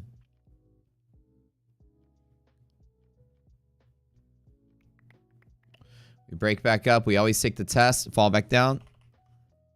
So one thing I always do is I will always, whenever you break into a bull area, we get that retest. So here, this is what I want to see. Always, always, always let it retest before anything is done. Here's the retest here. And if I miss out, I miss out. But I got to follow the way I trade. Thank you, thank you, thank you. It was a tough day. Again, these irrational, volatile markets are always freaking tough. This is how it is. It's okay. It's okay if today, again, this is volatility that squeezed me. The trade I wanted was to long from here to go to fill the gap, which this was implying we could do so. But, you know. SPY today is going to be the controlling of the two. It is the stronger of the two. And I think we do make our way slightly up there. But like I said, I got to get my support bounce here. I never chase green candles into resistances. I let them test whenever we lost my original support. And now we've reclaimed it. We need to test it. Typically, you guys call this head and shoulders. I hate using that word because it's a silly word. But market is like supporting at a resistance and then falls to another one and then breaks back through. Usually, it tries to test that support again before it goes. So we're going to wait for that. And the chartist will say, no, it's a head and shoulders. Well, it's a mechanical thing. When illiquid spots are found in bull breaks, and we've made a red line today. Well, how about that? How about that shit? All right, let's go. Keep an eye on this guy here. Always wait for the test, guys. This is like clockwork here. Get this off the chart here. All right. Now the question is, do I take the long here? Everything looks decent. We could try. This is the original trade I tried to take.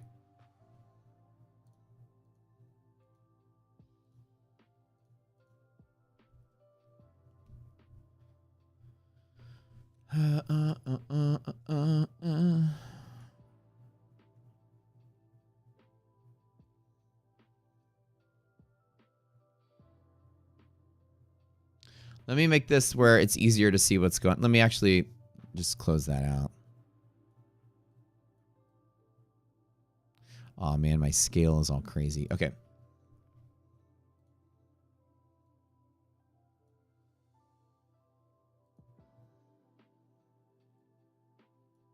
Let me write catalyst bad here.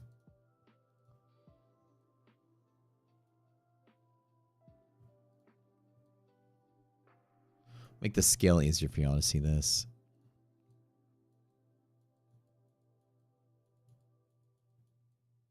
Tough day today, guys. If y'all got squeezed, trust me, I got squeezed. I'm fighting to turn this day green right now. Taking one extra risk. This is the original trade I was going to take, and if it bites me 2 times, you know, shame on me, but that's kind of what it is. Catalyst line here, impact red line created on the way up. We're going to talk about the steady band support here. Ratio is still less than 0, so I'm not super confident on this. But 92% of days will close above the green. We played the monkey paw. Monkey paw saved the trade, as it always is known to do. That song has magical properties, as we've determined on the stream. I'm not lying. You guys have faith in the song, don't you? So we're right back to being here. That's the level that matters. This is my MHP line that I'm looking for, and this is the test of said line. I'm looking for this guy to try to test and hold again. So now I'm playing the same trade from earlier with the same volatility from earlier. Now let's look at the 1 minute candles to find out what my volatility is. This is the biggest one here. 404 to 461. We're talking about 60 points of overshoot. So any overshoot of MHP goes down to about 430 again, which is like right there. Okay. So roughly MHP, we're looking for like 430. Just on volatility alone. So now I could tell myself 70 points on one is a lot, right? There. 1,500 bucks. Or 1,400 bucks. Hey. Every single time. Every single time. Liquidity pocket, let's go. Liquidity pocket, let's go. Res is positive. What? Did you guys just witness today? We pull out the monkey paw. It's a reversal. We found it. I was right. I was right.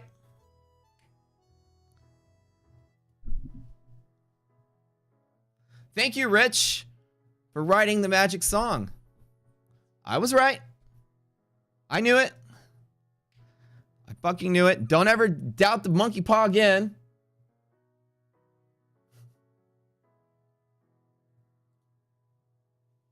I was right.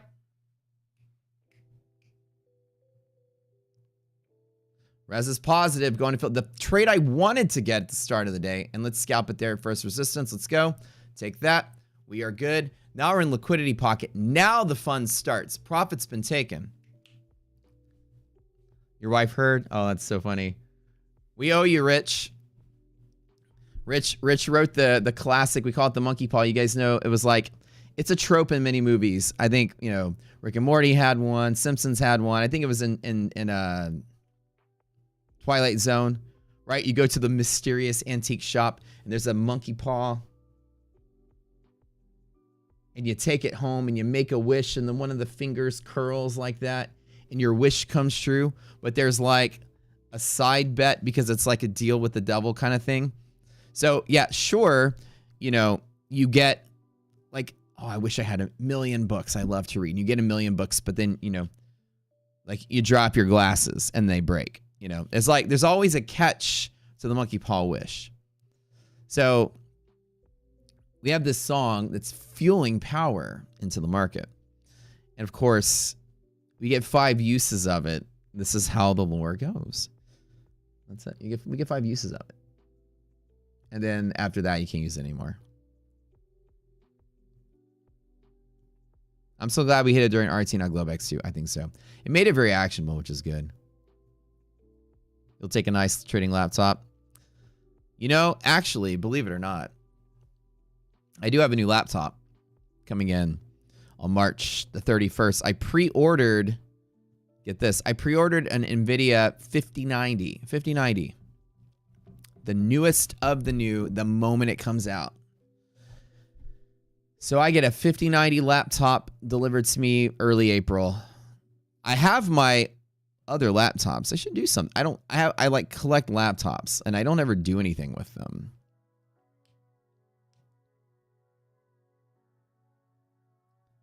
A 5090? For 4K. For 4K.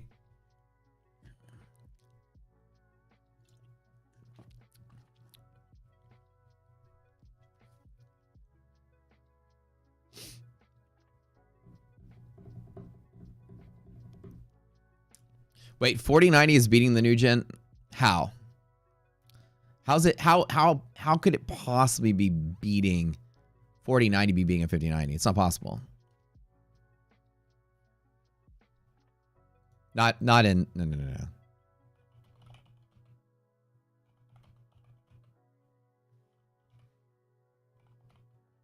No way.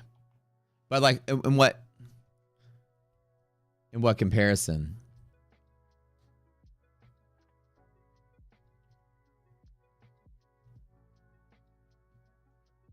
It's for the side. It's the side computer off to the side. I always get the newest and the newest. Everything I get.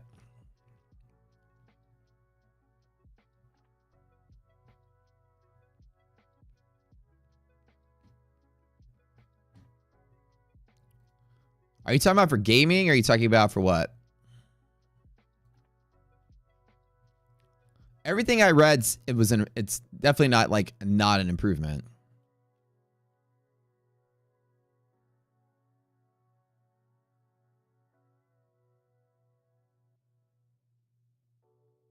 Everything I read in like 4K and 8K, the 5090 was just superior in every way.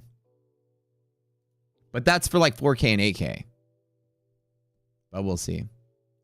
Like, here, I'll give you one of the things I found. Now, again, under different things, right? Different things are different. But for what I'm using it for, it hands down, like,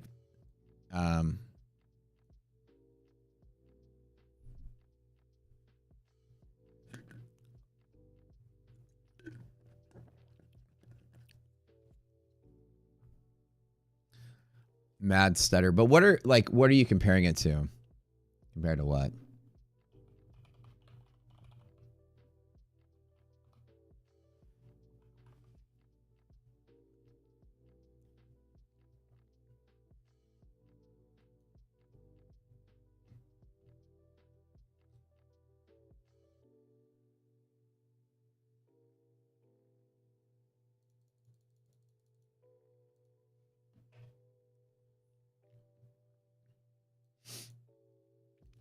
Well, I've seen. I mean, I'm asking you to tell me like what's the difference. I'm stepping up from a 3080 Ti.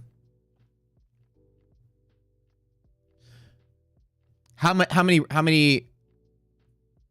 are missing? Because I'm going from like, geez, I don't even know what it was with the 3080, but hold on. How many do I have on 3080 Ti?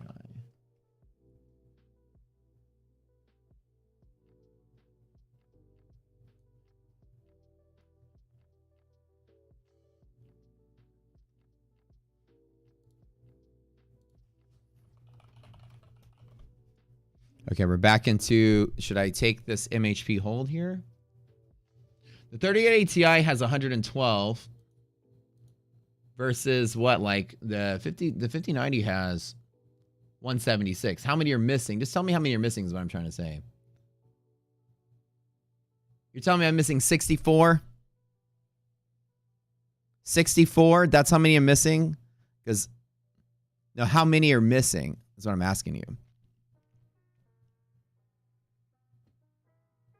I'm upgrading from a 3080 Ti. 8? Oh, you guys are ridiculous. 8. 8. Come on. Y'all are being a little too, like, I know I'm an enthusiast like you guys. But 3080 Ti is 112. Okay. And the 5090, which is what? 176 affected have 168.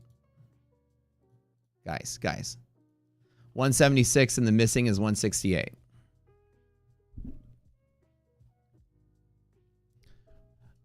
I mean, the upgrade. What are you saying I should upgrade to? Yeah, what I'm saying is, what should I upgrade to? Dude, from 112, Jay, I'm reading what you're saying. I appreciate you telling me this, by the way. But it's not like I'm getting ripped off here. I'm getting a major upgrade, though, by the way. And I even was reading that there were some issues, but it didn't seem like it was a big deal. Not for what I'm going to be doing it for. This is just for, I mean, it's for 8K gaming, dude. It's like, you know, and the shit I play, it gets 150 frames on a 3080 Ti. So I'm going to be like, you know, I'm not going to notice, I don't think. Wait for the next launch. Well, that's the thing, though. Like when it comes to graphics cards, I'll buy the next launch too. I always buy usually every other launch with graphics cards because I get the highest end thing and it usually lasts for a while. Like my 3080 Ti still plays everything just fine.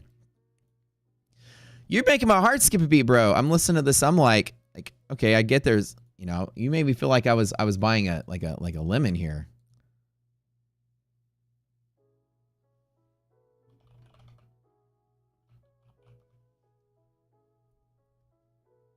Oh, dang.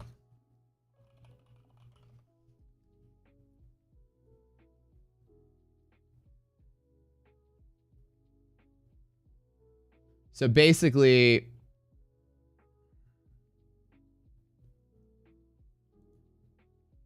I'm reading right now. So only affected units, not all of them though. And I'm sure the response of them will be that they will likely, if it's a problem, refurbish or replace the card with something that's working. Right? No. Don't upgrade. When it comes to graphics cards, skip every generation. Don't go, if you buy the highest end one, like if you at least buy like an 80 Ti or a 90, you can skip every other generation. It's fine. Which is what I do on my laptop. So my laptops, I do every other generation. That's what I do. But their stock is limited. Yeah, so the thing is that it's just for my gaming laptop over here. And for video editing and stuff for the stream. You guys had me worried. I was buying I was getting ripped off. Yeah. Whew, making my blood pressure raise this morning. I was wondering what's going on here. I read that there were affected units. I did. And that not all of them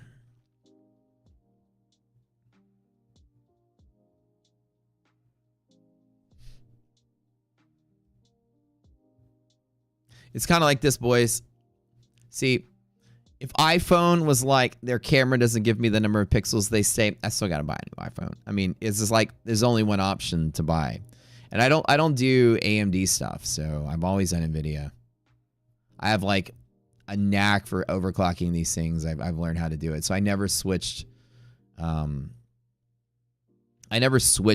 my loyalty to another company just because I'm so used to building the same kind of machine.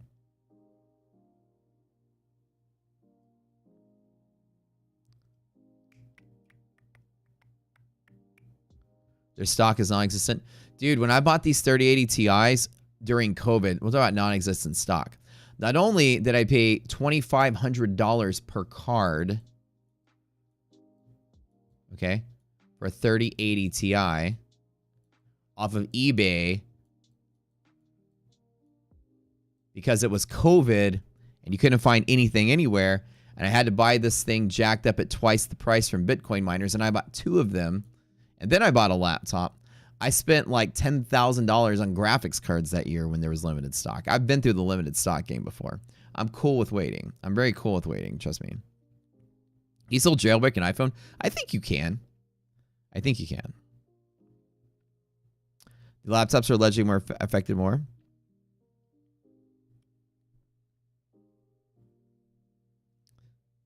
But even so, like all I can do is send it in for I can just RMA it, right? Yeah, I'm a little nervous here.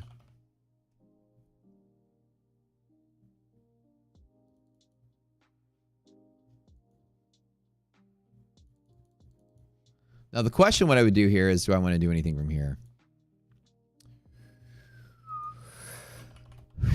I'm glad I closed when I did. Right at the half gap, I closed out here. Now, market's still looking pretty solid in this environment. Now, I don't know what to tell you guys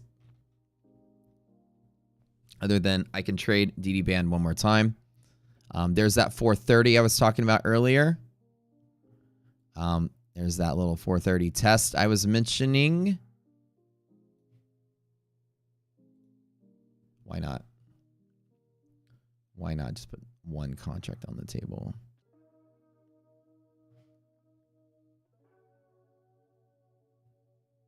We'll just see. Let's see if I can get anything off of this.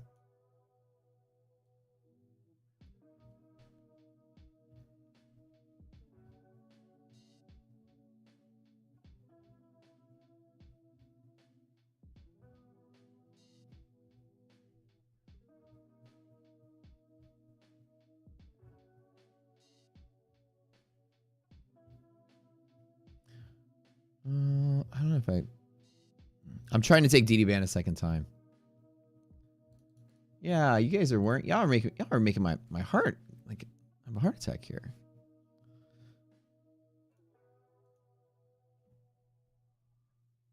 All right, we're gonna do Tradeify giveaway in 1 hour ish. You got to be here. We will be giving away straight to funded accounts, probably hint next Wednesday.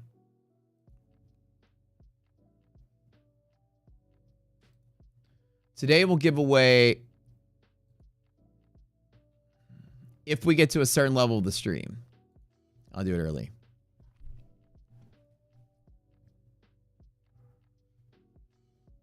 Okay. I'm going to take one more attempt at this little 430-ish area.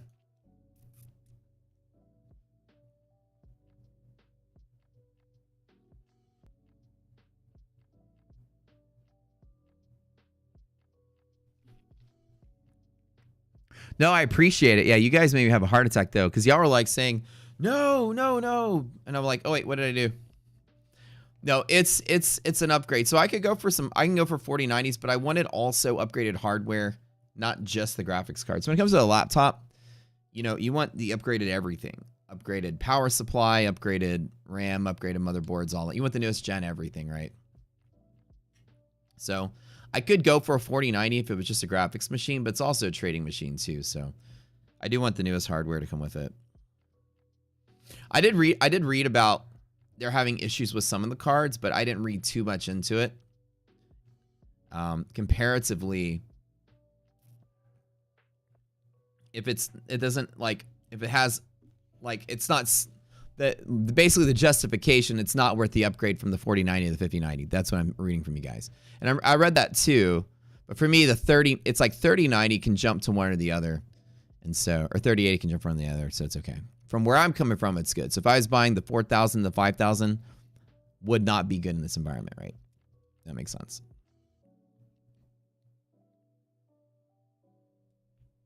The Jensen's trying to pump the stock? Probably.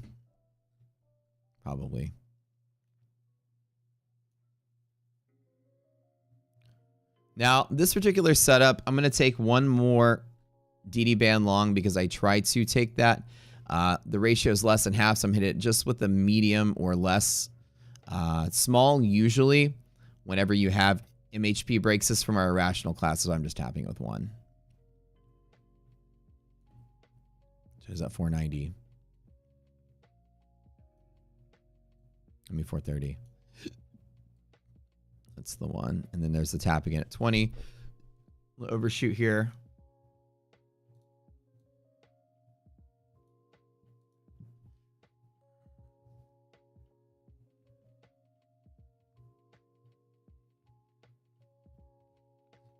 Now, if the market, if we follow this, the market's crashing today, and I'm betting the market isn't crashing today.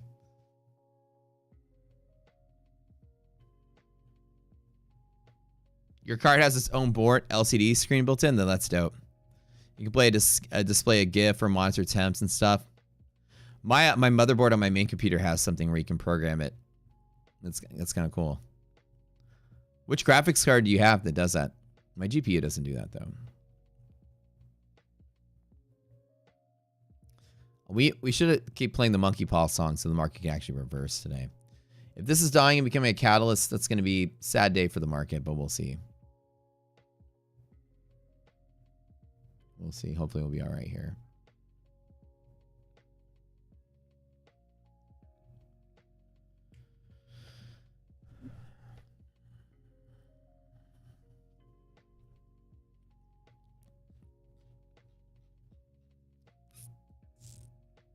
%, days. Now it's less than ideal with that ratio, less than half, so it's not the best sign, but I do take this trade every single time.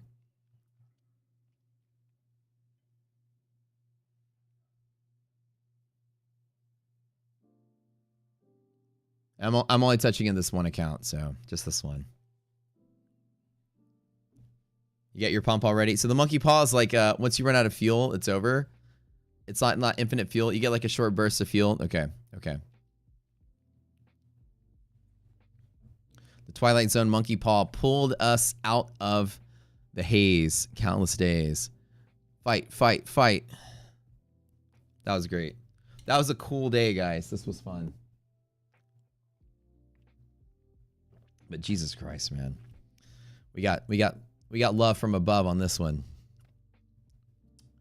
Thank you upstairs, whoever's looking out for us, because that was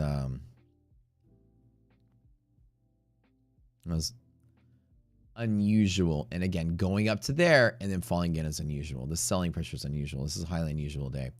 Breaking through this would be, there would be just a sick red candle that would just dump. If a catalyst becomes active, which we no longer have because we have come back to start. So when you go back to your anchor point, the catalyst is no longer potential. You have to have a new anchor point. So we don't have a catalyst potential anymore. It's good. 4070 Ti. Yeah, so for me to get the 90 is because this guy over here has to do 8K stuff. I've got a brand new, I have a 32-inch WOLED 320 hertz 8K gaming monitor. It's the sickest monitor you can ever have for that size. And I need something to power it. Give a whirl in 8K. At least 4K, but at least what 8K would do. All right, so for this one, I'm looking for possible retracement targets from here to here. See that monkey paw pays out for the longer haul, but the monkey paw just pumps while the song is playing. And clearly when we stop playing the song, we have pull out. Anybody long a DD band today? Institutional selling, yeah, a little of that, a little post PPI movement. Weak bottom, retail want to escape. Yeah. Took it twice.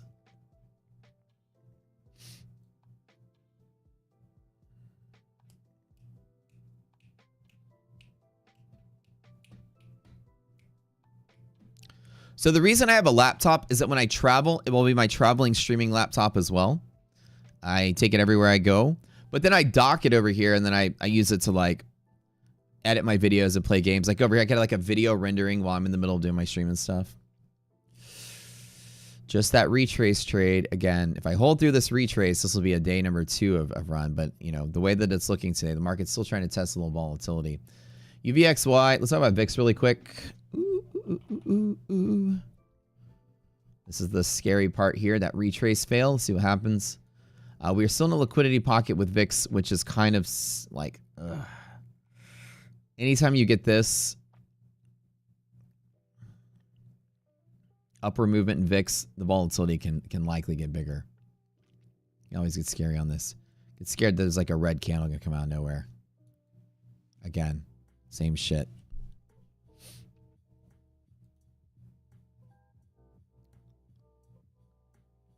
Just volatility.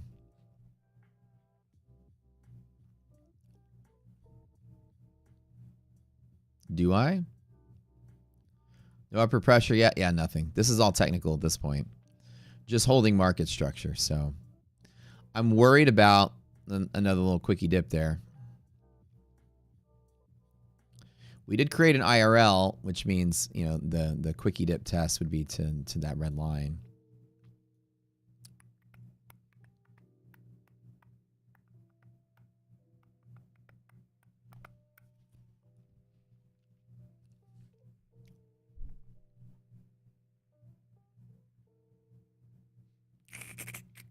I got him way too early. I should have waited for this. I'm smarter than that. This is dumb.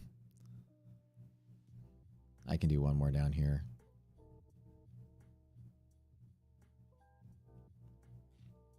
Honestly, though, with this amount of volatility picking up, if this thing sells, this market's going to crash today. With this amount of movement like this midday, if it continues to sell, it's not going to gently sell.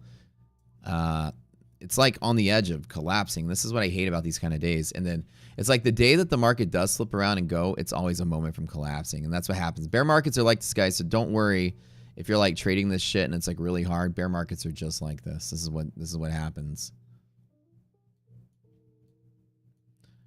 I'm going to step. I got one here. I'm going to put one right there and I'm going to stop right there. Blech. Blech. So anyways, back to the story I was telling you guys. I was excited about my new laptop, so y'all gave me a heart attack about it.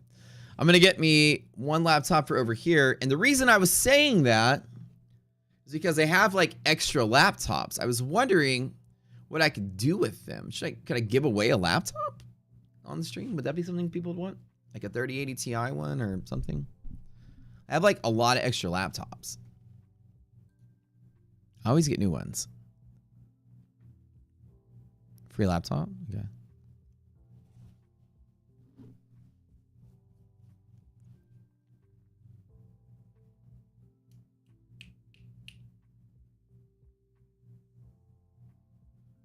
My laptops always cost like $5,000 when I buy them. They're always top of the line. So I get like the best of the best when they come out.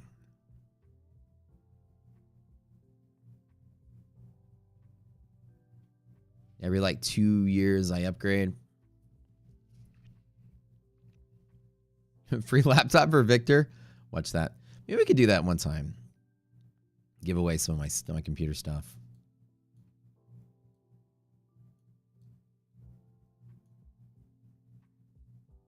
DD bands. Raise a fist, shout it loud, feel the power. Break the chains, shake the crowd every hour. Click by click, new world ignites. Bright blaze, ride that scooter through the haze. And Market's listening to me sing. The song has magical powers. Oh my goodness. Keep singing, guys. Keep singing. This is a crazy day, y'all. I'm glad y'all tuned in to watch this.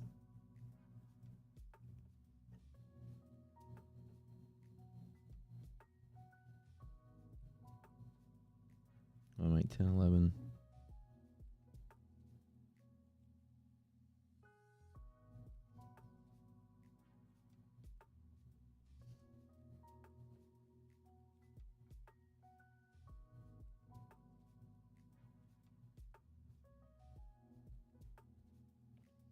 Ride that scooter through the haze, countless days.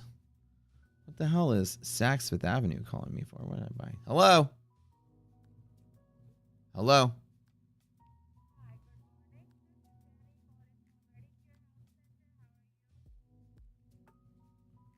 Hello? It said Saks Fifth Avenue on the caller ID. Are you Saks Fifth Avenue? Hello? Danny? Can you hear me?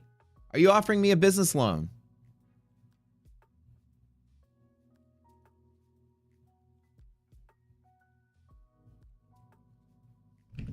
It said Saks Fifth Avenue. Hello? Am I talking to the business owner? Ball sack. Yeah, lick my fucking ball sacks. Kidding me? Vladimir, is that you? You take business loan, comrade? You want business loan? No, sir. Yes, you take business loan. Okay. I'll take the business loan. Jesus Christ. Leave me alone. Little scalpy scalp there again a second time. Like I said, I'm just scalping off the pivot. I'll take that too. I'll lock that in just because I am still worried about this not holding anything solid. I take the scalp every time to some resistance, and reses are still negative. And of course, I still don't have anything giving me impression that the market's going to rip and ride today. We lost MHP, so I'm cautious. I closed out here with the loss. I longed right here with a win. Close out. Market dipped again. I traded. I was going to add at the bottom. We dip back up here. Again, question is, there's still that resistance pressure there.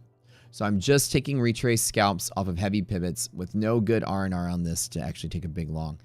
If we reclaim a second time, especially if res goes positive and stays positive, this could be a reversal rally.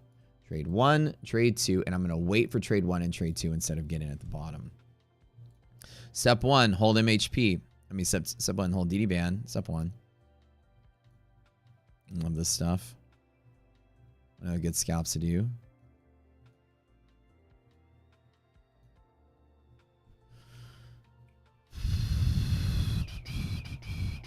Higher or low makes you feel warm and fuzzy. Kind of does. Yeah, it kind of does. We need to break through. So what I'm waiting for is this guy to give me something decent. All right, you guys ready for Tradeify? Let's do the giveaway.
They even said if we start doing better with engagement, right? They'll even give us more.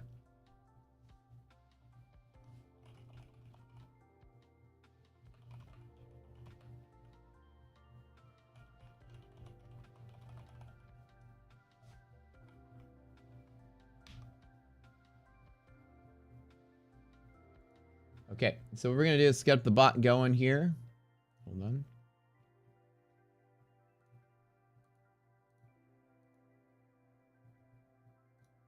The bot, what's the bot called?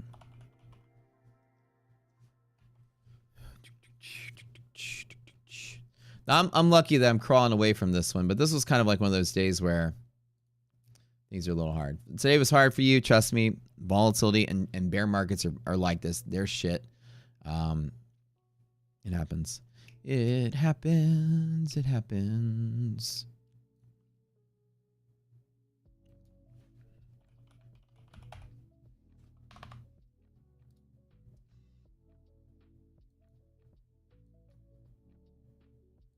All right, everybody, type the word Tradeify in chat. Tradeify in chat. Damn, 347 likes. This poll actually works. I like this. This actually works a lot. Okay, I like this. Okay.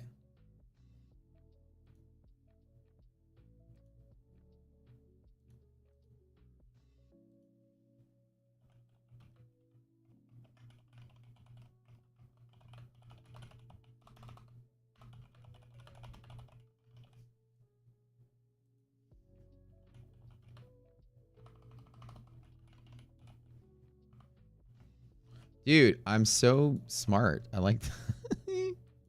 There we go.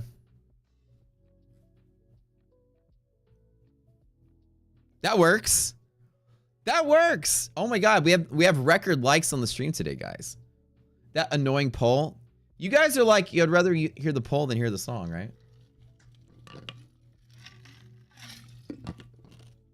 All right.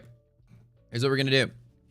We're going to do this every Wednesday. We're going to do a giveaway with them. Every Wednesday. Free stuff. Today is not the free straight to funded accounts. But we will do that probably next week. If we get 500 viewers concurrent in chat, I will do the straight to fundeds. Any day that we have 500 concurrent viewers in chat, any day, I'll drop one in as well. Not just on Wednesday. So we get back to that goal. We've been hitting like 480, 460, right? Like we're almost there. So leave YouTube on and just let it roll. Like that would be helpful. Don't forget to sub to the channel.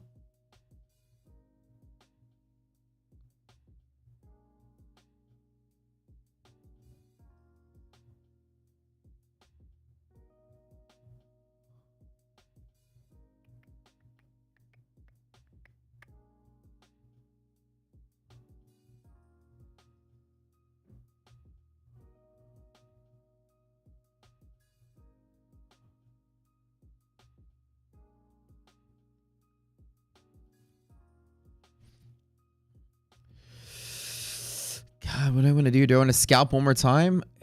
God, I feel like it's making attempts, but man, it just let's let it fail the attempt. Let's let it find lower lows and then let it come back and take it. Let's not take the third attempt here. Well, it's probably the right trade to take.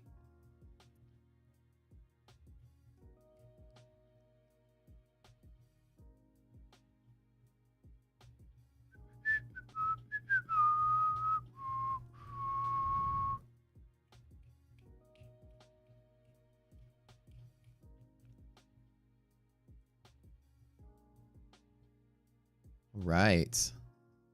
All right, y'all. Looking solid, looking solid, looking solid. Okay. We will spin the wheel in roughly 15 minutes. So you only got to type it once. Give everybody a chance to enter. So make sure all of you guys have entered if you want to get your free Tradeify accounts. So we've had meetings with all the CEOs and all the props. We do giveaways with ETF. We do giveaways with Tradeify, and we do giveaways with Take Profit. Anybody else you guys want me to go out there and use my power to negotiate giveaways with? Let me know. Done another 890. Shannon, you scalping that DD band bottom again? Bro, let's do it, man.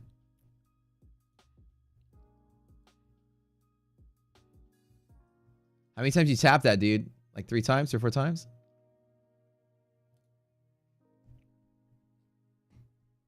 MFFU. Okay. I'll text Matt really quick. Let me see if I can do it. Let me text Matt and see if we can. Matt.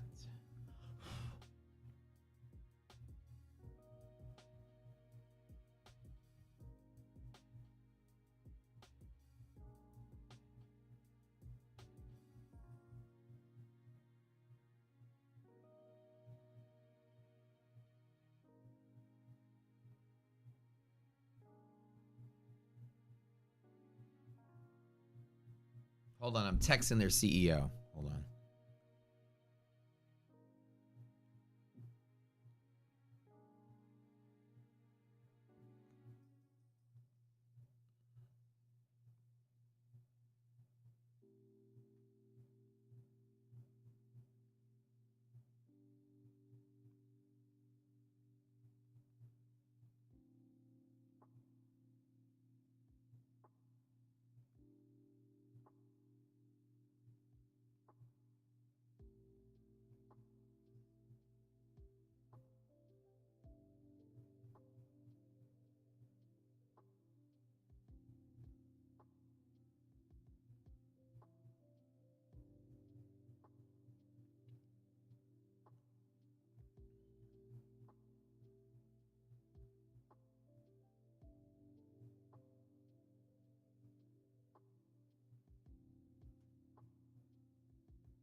All right.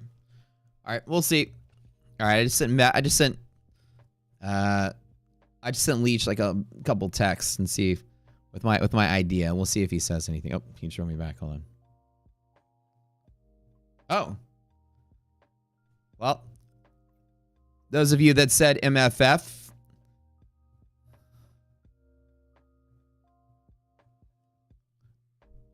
Leech wrote me back and said, of course, not an issue. Be happy to. Very cool. Awesome, man. Let me let him. Hold on.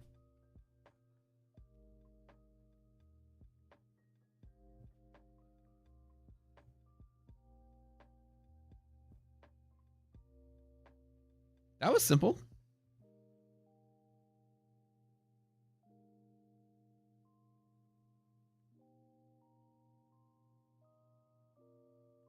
Perfect. Hey, all right. MFF. All right. That's pretty cool. Matt's always been cool when I chat with him about stuff. He likes what we do, so that wasn't too hard. All right, guys. My Fun and Futures giveaways gonna be coming down the pipeline too. Ooh. So by the way, just letting you guys know, we get tier 1 affiliate status with every major firm. We do. Trust me when I say we do more business with these prop firms than most of the major influencers are. We're actually secretly really, really, really big as a group.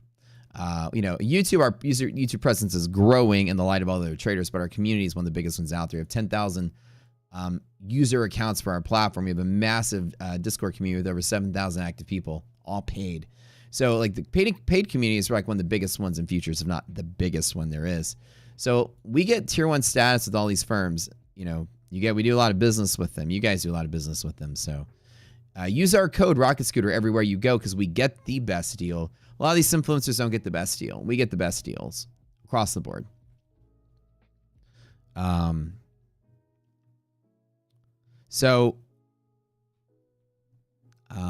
Use the Rocket Scooter code everywhere you go. If you use anyone else's code, you know, you're just going to be making their Lambo payments. But if you use our code, we support the platform with that revenue. And of course, it continues to build stuff for you guys. So the neatest thing about a trading platform working in the prop world is that it's kind of like you think of like you get 10% or 20% cash back on your purchases. They go back into something you use. Like the airplane you fly around with might get TV screens in it. Hell, we might upgrade you from like, you know, great value cola to Coca-Cola at some point with the extra revenue. You're going to upgrade from economy class to first class. Get your reset discount, please. This is a fundamental thing that it might be hard to do because of their risk model. I don't think a reset discount is easy to get. I don't know if any of them do it. I've never asked. But I could bargain with somebody if I can try to see. I don't know if they do that. Does anybody do reset discounts? I've never asked for it.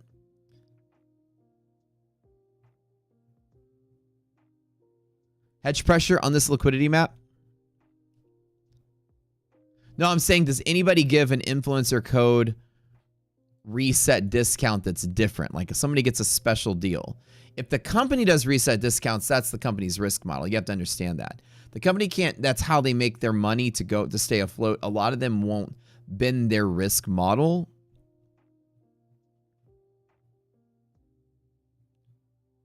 to bring in more business or whatever. That's like how this is all about prop firm risk models.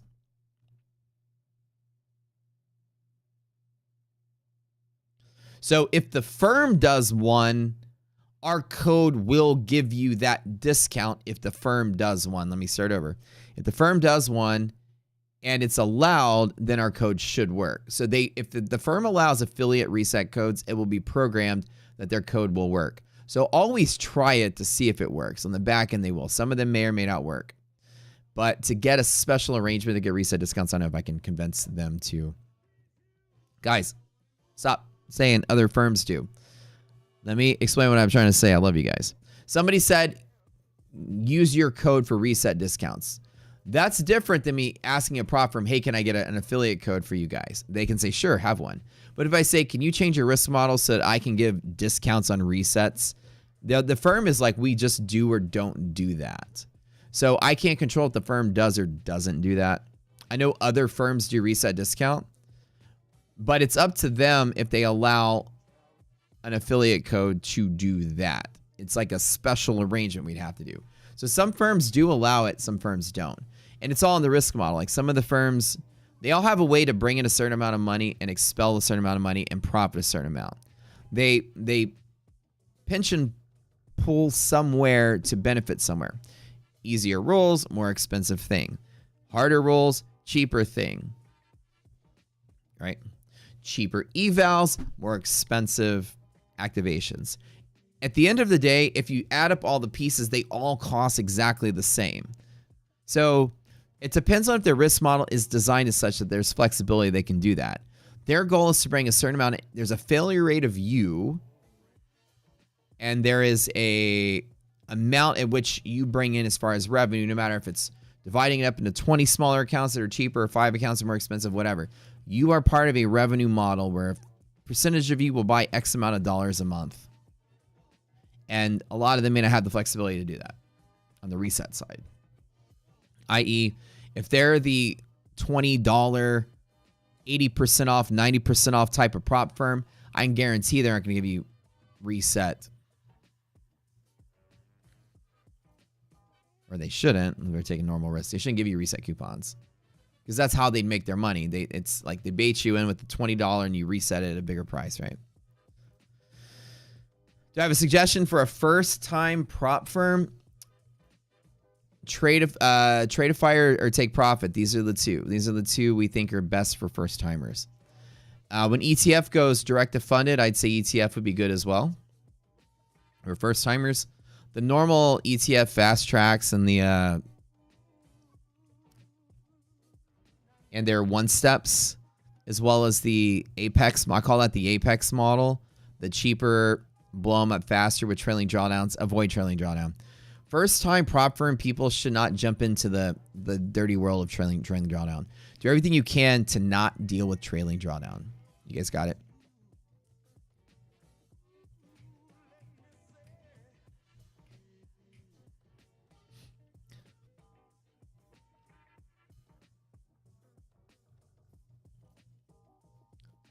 But TPT isn't straight to funded though. TPT has a very small eval you got to pass. And as everybody is saying, that everybody's leaning towards take profit is like the one to do. And I'll tell you, you guys are crushing it with take profit. The more business that you do with our code with these guys, the better deals we get. So just letting you know, all these streamers and affiliates are competing for your business. Let's just be straight with this, right? You guys as viewers buy these prop firms with someone's code. You need to assign your loyalty to a code. I'll tell you what's going to happen with us. Most of your influencers out there, and you can tell by the way they showboat their money, are taking every penny they can get from your code and just enriching their awesome life with it. You get nothing in return.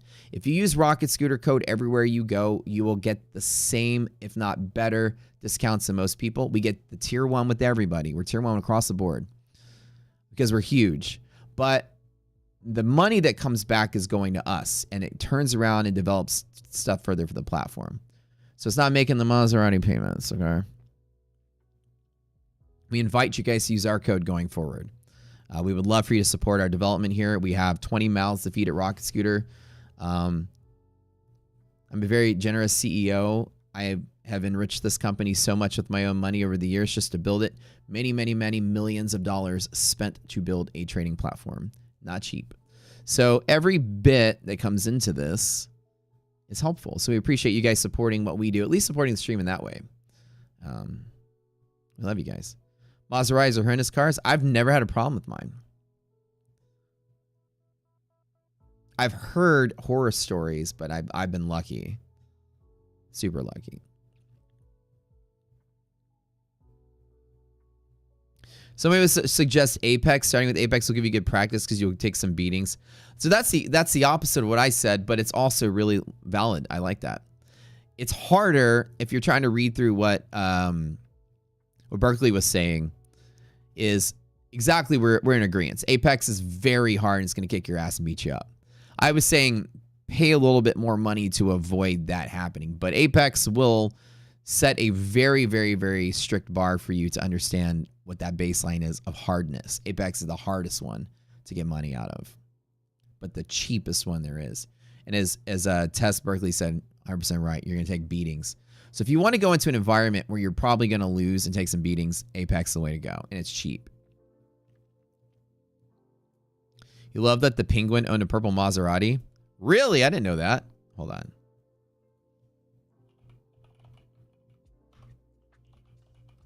Hold on. Is that from the show or from the Batman? Oh, the Batman movie. Okay.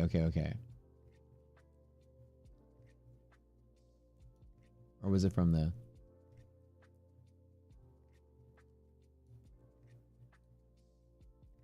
Holy shit. You're right. You're not kidding. Is that a quad? What's he driving?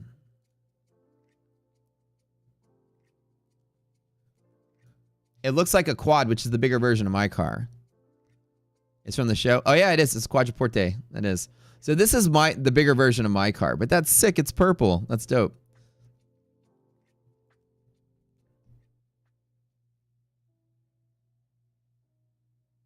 Yeah, really nice. Matt is a crime lord. So this is like the slightly longer, slightly bigger. This is the Panamera-sized Maz. I have a Ghibli, which is like the shorter, faster one. Shorter, weighs less one. Cool. Hey, man. My now 6-year-old, when he was like 3, I bought him a Power Wheel. 2 or 3. And it was Maserati as well. You know, the Power Wheels you can buy. So I custom ordered him a Maserati one as well. But they have the with the Ferrari engine in it, right?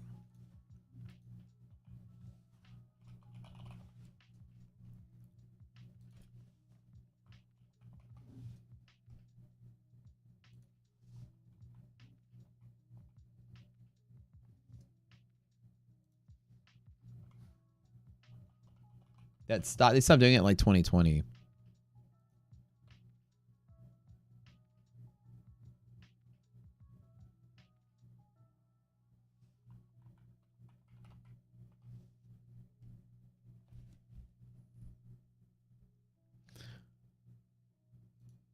So basically, it's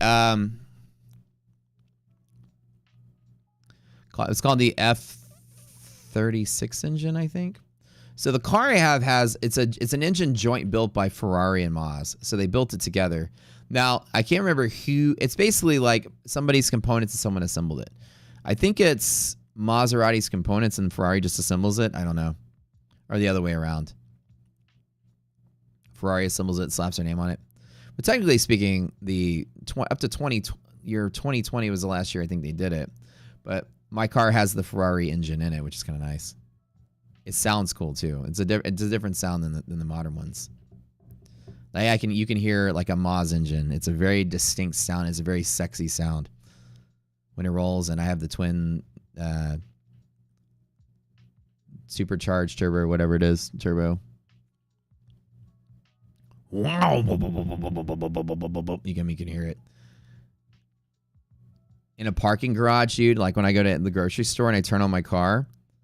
If it accidentally is on sport mode when I turn it on, everybody is like, they turn and look. It's loud. It's not like, it chugs. It's just kind of, but it's a sexy sound. That I'll always make sure that I'm never in like sport mode when I'm driving in a.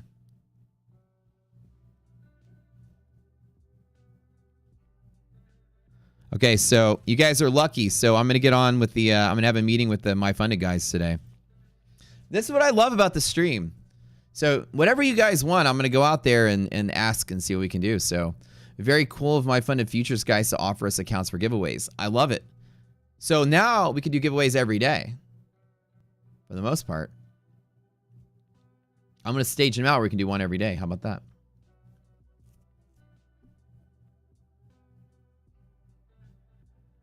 If I get more, I can do like 2 a day. So let's add up the haul right now. We have the ability to do 3 take profit. Now again, one time guys, I'm waiting for DD Band Tap to get back in. 3 take profit, 3 ETF, 6 Tradeify, and MFF. So if I can get, how many trading days are in a month? 20? If I get 20, we'll do one every day. Ooh, we can do one every day.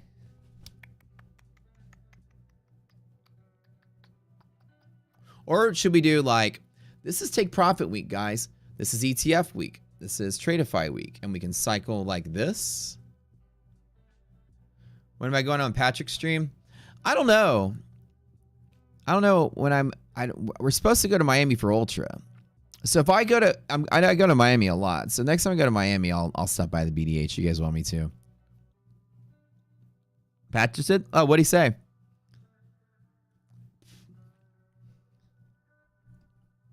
Did he say I'm a piece of shit and he hates me?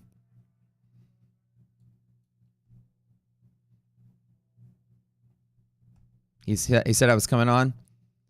Did somebody spoil the surprise? Was he talking about me or Tradesway Matt? Which Matt was he saying? Did y'all spoil the surprise? When I said I was going to try to organize like a bunch of people just to show up. It'd be so funny if we just like knocked on the door. Giveaways in a couple of minutes, AJ. If we just knocked on the door and like somebody walks out and opens it up and it's like, you know, everybody, you know, it's me, Tradesway Matt. I don't know. I pull a crew of like 5 or 6 streamer influencers and we all just show up at once just to be funny. Don't tell them I said that. I'm trying to think about a way to troll the guy. You guys ready to spin the wheel? Okay. We'll do one today and one more tomorrow. It's not going to be as fun because I'm only giving away one, but we're going to give away one today and we'll give away one tomorrow. So come back tomorrow. We'll do them at exactly 11:30 in the morning. That way we're not interrupting the trading day with that. Once the market's kind of settled out, we'll do it. Hit that Tradeify really quick, guys. So this is going to be a giveaway for... Hold on, 10:20.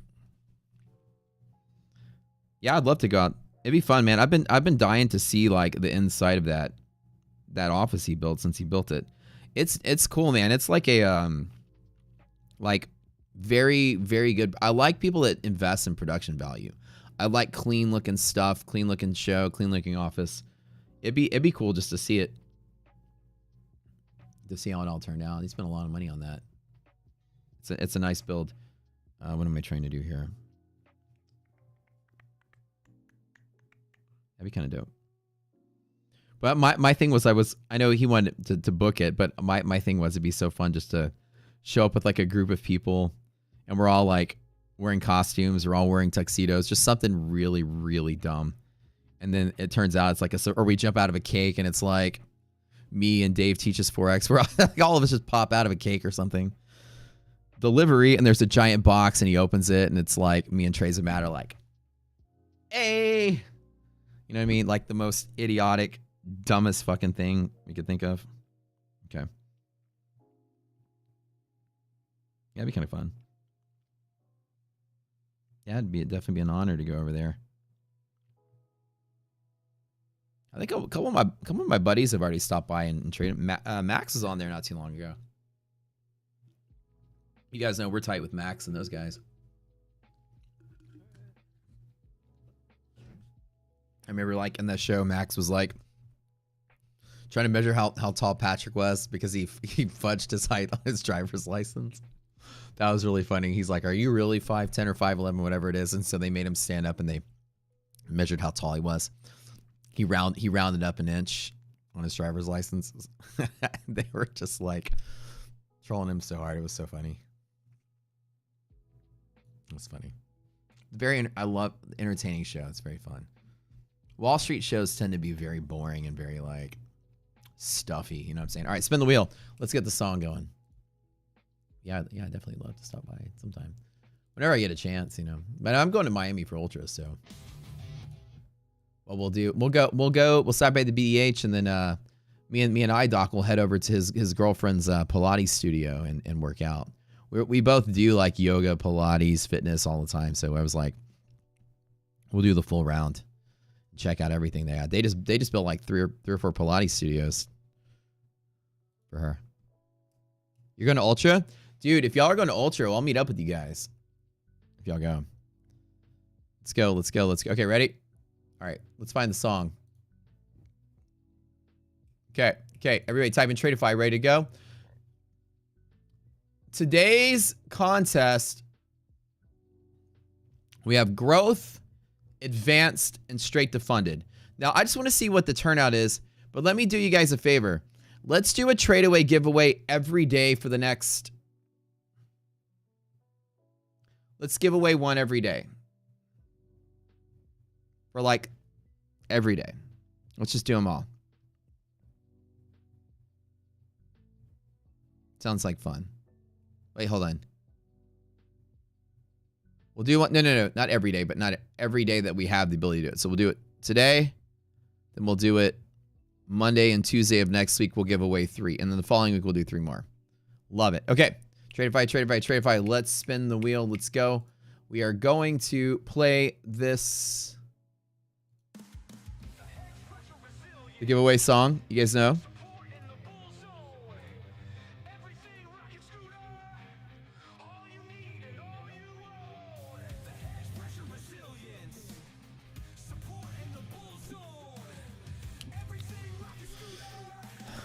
So if I can get 20, then I'll give a giveaway every day.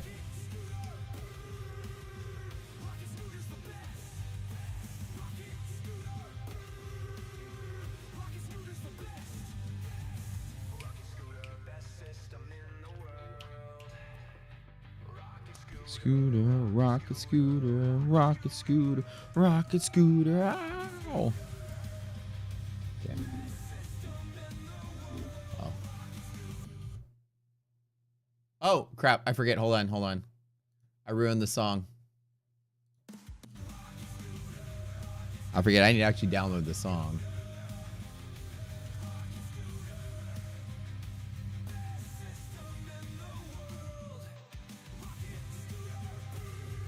All right.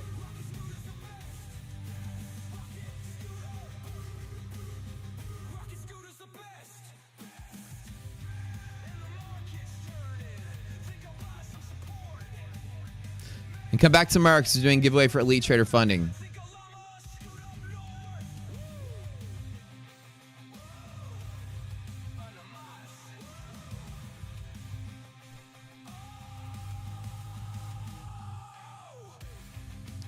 Congratulations, Victor. Big winner today. Just kidding. Tasmania.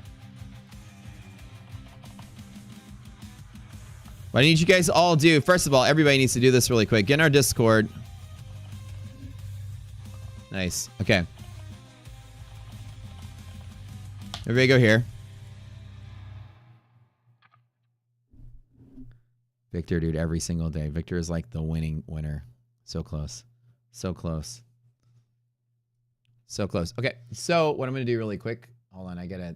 I'm trying to coordinate this. Where is pending friends? Trying to coordinate this MFF thing really quick. I need to join there.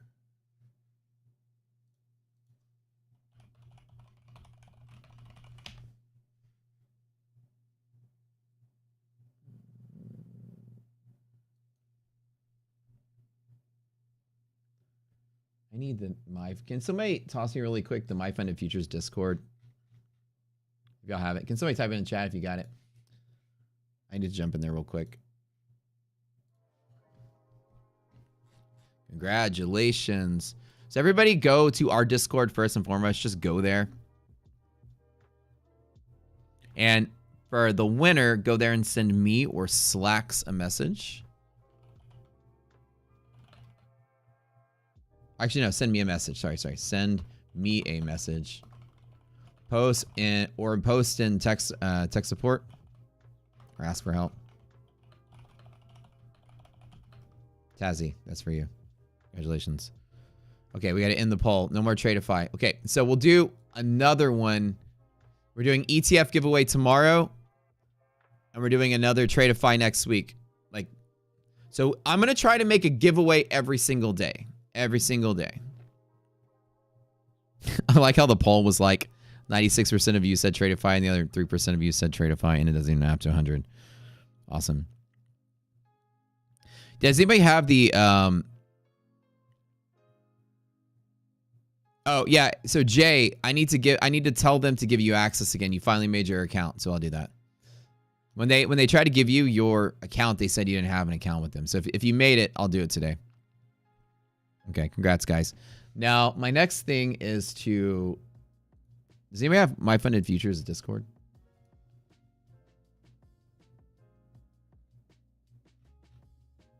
Can somebody link me to their Discord? Let me see if I can. Or I need to add...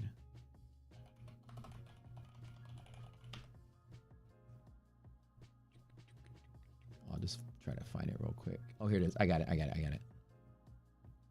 me join it real quick. Oh, I am already in it. No, I'm not. No, I'm not. Okay, let me send these guys over here. Well, I don't see... What the hell? Where is... So today, by the way, so there's no trades on here. Market's irrational, right? Irrational. And I have nothing to trade off of. S&P and Nasdaq are both falling below key levels. And I'm watching today to just let this market kind of die out and go crazy. S&P does have a pivot right here. This is kind of possible. With Nasdaq irrational, there is a possible pivot on S&P on this one. What I'm going to do is allow it to overshoot and then return. So today, I could load up the pivot here, but I'm already doing okay on today's trading. I don't want to risk any more. 92% of days will close above this lower band. If we do break below this, any return to here, I might get along for the end of the day. I don't think we're going to get momentum for today, but we'll see. Now, I need to find...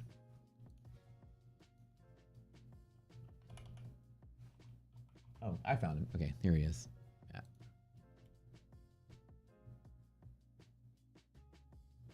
Oh, we are friends. Hey.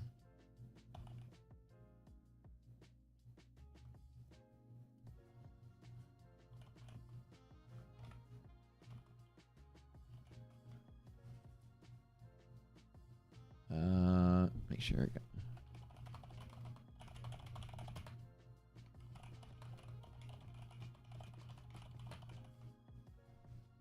Okay. Coordinating with the guys over it. So, who else? Like, who else should we work with? My goal is to have a giveaway every single day. I'd love to do that. If I can get up to 20, then we can have a giveaway every day of the month.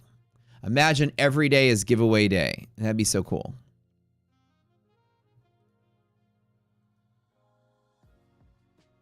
Hit that like and sub. Thank you guys. We love y'all. Okay, so what I want to do today, this kind of market, there's no trade plan. Let me just kind of walk you through it.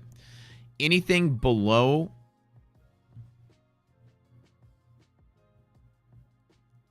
the blue hedge pressure, which is here, there is no arrow, no plan. There's no liquidity map plan. FFF, I could. You guys want funded family giveaway?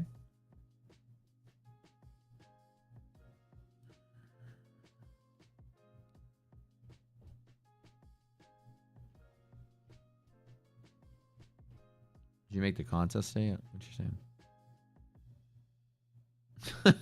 Victor. Like, watch Victor just come in and win like the biggest prize that we ever give out.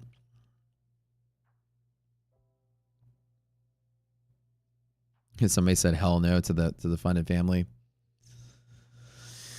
I think that it's going to take some time for people to build some trust in that company, and I don't want to be a first generation user at this point of a new thing. So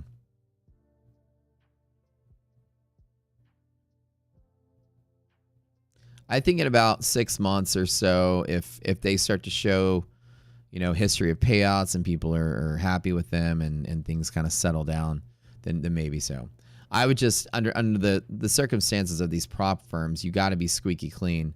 I wouldn't want to risk introducing somebody to something that has abnormal amounts of risk from my perception, and so probably not be the best idea. But according to what I'm hearing, you know, the two owners both. Well, I know for a fact. Actually, I know for a fact that Jadon stepped down because he called me and told me he was stepping down before he did it. I knew about that the entire time. I couldn't tell you guys. And Danny stepped down. So I think there's the Danny's dad is running that company. And again, I don't know who's actively managing that company. I can't guarantee they're not shadow managing it still. I don't know. I don't know any of the details. But after some time, we might give it a revisit. I mean, a prop firm needs to be judged on its own merits. I always stood by that. I know in the middle of the heat, everybody's like, you know, the guy's a liar, the guy's whatever. Like, it's Wall Street, dude. Everyone's fucking shady, okay? Like get out of your head that this is supposed to be like, you know, a bubblegum shop or something where it's like, oh, you know, the calories aren't reported correctly on this food item. I mean, it's Wall Street, dude. This is like degenerate, loser, shady fucking people. That's what you're dealing with across the board. They're all going to be this way. And some of them are straight out scam artists, but some of them are just shady to begin with. You know, everyone's out a shark to make money. So you got to kind of put that past you and say, okay, what's the real meat and potatoes here? Is this prop firm going to steal my money? Am I going to be left holding the bag? Am I going to make money and not going to pay me out? That's all we really care about. And each one of these prop firms is a game that you can only play for a temporary amount of time. Once you make a certain amount of money, these prop firms will cut you off. So you treat it like this. Every prop firm is like a territory with resources. You go there, you take everything you can take, and then it's over forever. Once you pass and go live and beat the sim game and they cut you off, you can't ever play it again. You got to move to the next firm. So eventually we're going to run out of firms to hang out at. So maybe at some point. So you think that was a joke? Yeah, I think Simon was just joking. But honestly, though, I'm going to tell you, I could probably, I mean, what's free, right? I mean, free is no, you got to think of it like this, guys. A giveaway, even though it sounds kind of funny, it's zero risk if it's free. So even if I give out funded family accounts, if I got them, there's no downside. You really don't care if it's money and it pays out and it's free, then it's free. Like,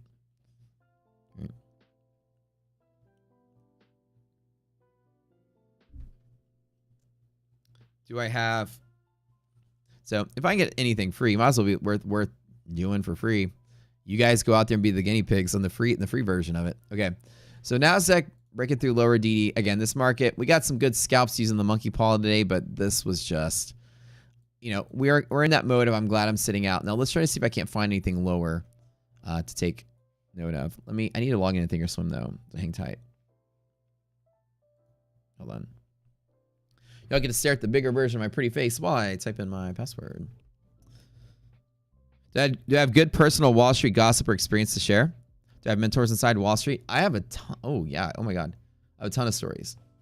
I've worked and chatted with and talked to just about everybody that you can name. At some point, I've been on podcasts with people. Well, not just like most people.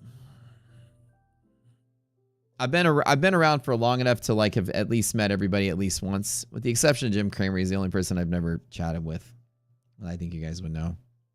But I was on a podcast for The Street, his company that he started, though. So I talked to their team, but gossip. Warren Buffett. No, I've never met Warren Buffett. No, okay, let me start over. I'm not saying I've met everybody that's everybody. I'm talking about like in the trading world. Like Warren Buffett's not necessarily considered a, you know, he's an investor. He's not like a traders, not like traders, like floor traders. Met a lot of them. TV people, I've met a lot of them. I've been to a lot of conferences. I've met Dave Portnoy. The Bitcoin conference. I've met all the people from CNBC for the most part. I've run into at some point. Went to the Chinese buffet one time. That's about as close as I ever got to meeting Warren Buffett as well. All right, so let's go here. Let's double check. I'm looking for impact lines that I haven't noted on my chart yet. We're looking for downward targets because the market is popping lower. Oh, that's the wrong one. Let me pull up the one that has it on there. Okay. S&P 5460. So we're getting out of the way. This market's still falling off. 5460. Let it die. Damn, that's really far down there. Okay. NASDAQ. Let's look at it. These are. Oh, I'm sorry. You guys can see what I'm doing. My bad. So 5460 S&P red line. This might be a day it just walks right down to it. I'm glad I'm on the sidelines now. You guys got to witness what it looks like when I sweat in a trade. You guys see I kind of keep my composure. I get quiet. I stop goofing off as much and I get really quiet, but I end up turning out okay. 19016. NASDAQ.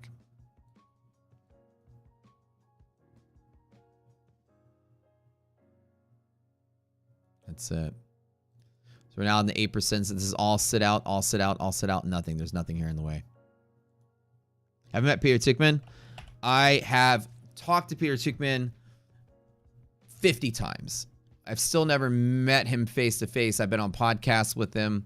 I've chatted with him one-on-one before. I've texted him. I've called him on the phone. We've been very close over the years. Like, especially when I was getting my start off on Twitter back in the day. I used to be on a podcast with him as an occasional guest. So, and this was 2021, 2022. He's on Twitter. Yeah, Pete's a good guy.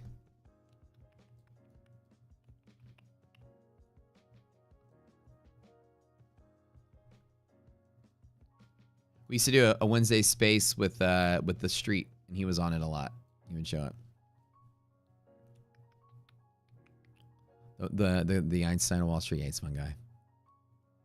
His energy is like, and his energy and his positivity is like unmatched when it comes to people in Wall Street.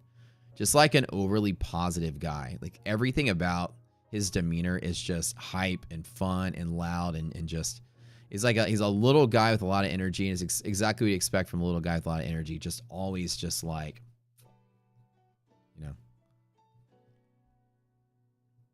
it's good vibes. Like, hype. It's always feeling like hyping. It's good. You live in the city where Einstein was born? Which city was that? In Vienna?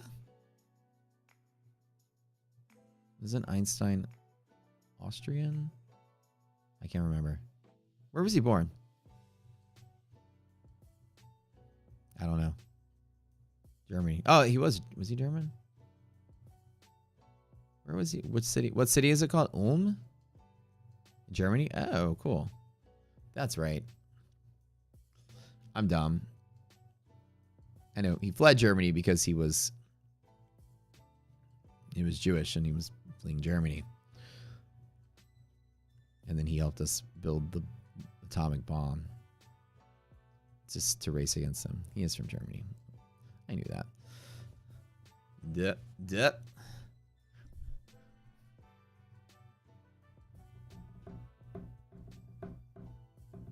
Only 4 green candles since February 20th. Isn't that crazy how this has been like that long streak of red? So I'm going to tell you guys, today's probably going to sell off really hard, and then tomorrow is going to dip and rally. So let this day be red. I think it's either today or tomorrow. So if we reclaim this, I'm back in on the long just on DD break. But tomorrow we have a big red flush day, and then we're going to be big greens tomorrow probably. We'll see. Let me see what news we have. Because the market is starting to, this is the second day in a row we fought for bullishness. The market is trying to find bullishness. So as soon as that selling pressure is done, it's going to pop. We're going to get a pop probably tomorrow. But yeah, just press. And I'm telling you guys, the tariffs are worse than you think. And this is what we've been saying. Monthly maps show that the market is still bearish. Now, how you read this is very simple. You take this, this guy right here, how this moves like that.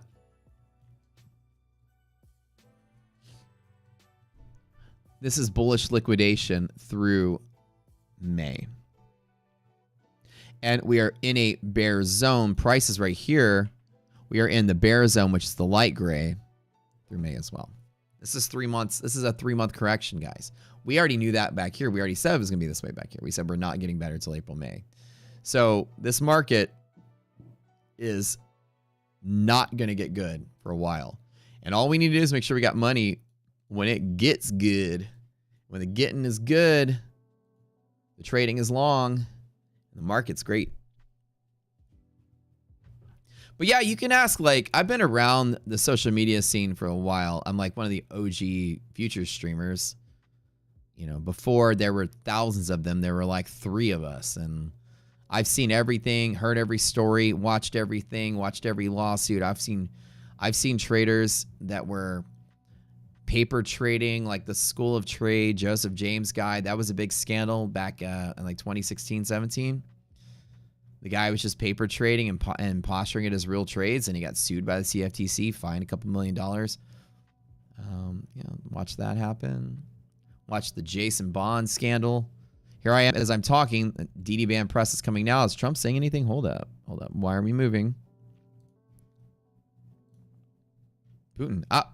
Ukraine stuff. We agree to stop fighting Ukraine, but should lead to long-standing peace. This have to eliminate root cause of the conflict. Russia and Belarus are ready to take military and diplomatic measures in response to NATO actions. That's good. That's nothing to do with the American stock market, however. And as much as the market is moving on that, that's not going to do anything but just shake around for a couple minutes.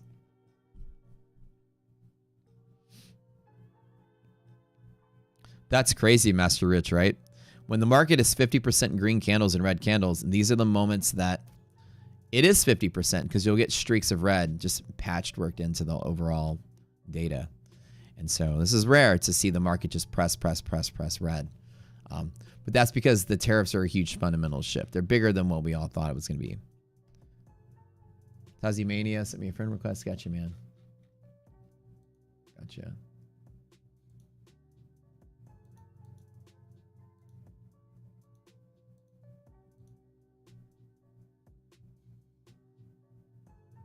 Hold on.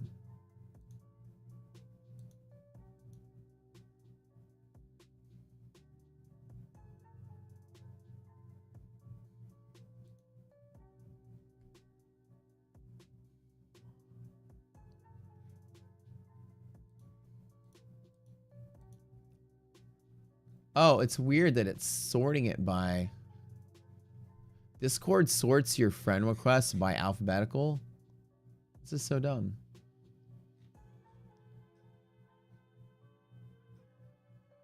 Oh, wait. Pending.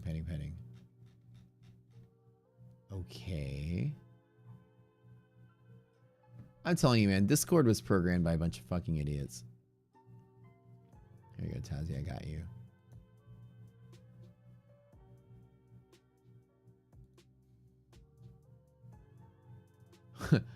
Like Stock Talk Weekly 3, Stock Tuck Weekly,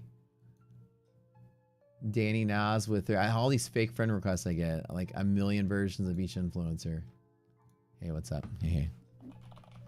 Okay, so let me give you your code, Tazi. Hold on. So yeah, Ukraine stuff has no effect on the market. Just it's not going to do anything. Trust me on that. The market don't care.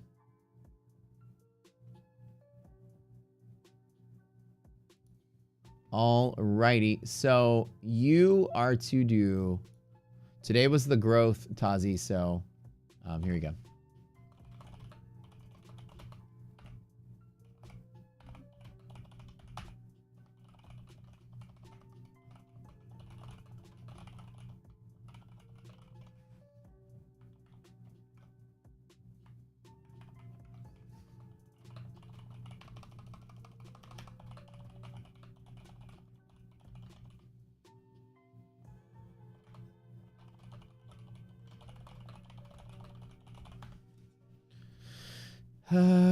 That's it. If there's a ceasefire, it's not clear how the situation will develop in Kursk and elsewhere. There are two options for Ukrainians in Kursk: die or be captured. Oh my god. Okay, I hope I'm reading the news. Please, YouTube algorithm, don't. I'm not supporting any of this at all. Don't clip this or AI read this like and demonetize my channel. I'm just reading the news. I need to like read the teleprompter better than Ron Burgundy would. I'm reading quotes from Putin right now in the news feed. This is what he's saying. Jesus Christ, this guy's fucking insane.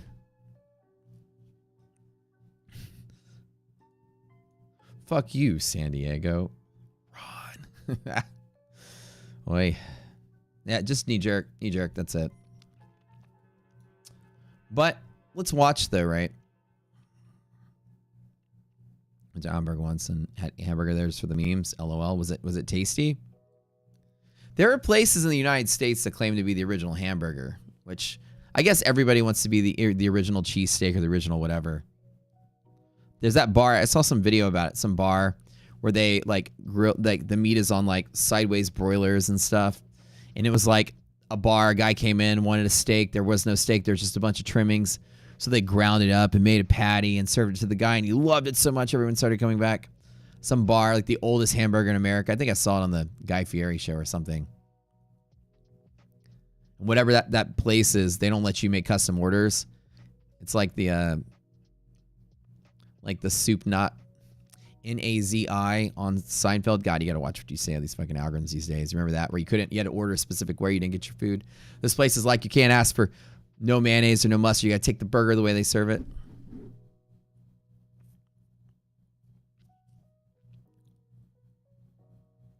Victor was born in Kazakhstan. I lived in Russia and have family and also Ukraine. The last 3 years have been really bad. I'm sorry to hear that, man. Okay, Discord, the lifetime. Yeah, I'm gonna let you guys know for sure, Aziz. Let me explain to you what my Discord situation is. I get so busy that Discord piles up. Just to show you guys something. This is my Discord. So as you know, your messages are all here somewhere. Trust me, they're all here. They all line up. So when I get a chance, I get down to it and I go through them one at a time from the bottom up. Yeah, no soup for you. No soup for you. Excuse me, I didn't get any bread. George, drop it. But Jerry, I didn't get any bread. I didn't get any bread. George, let it go.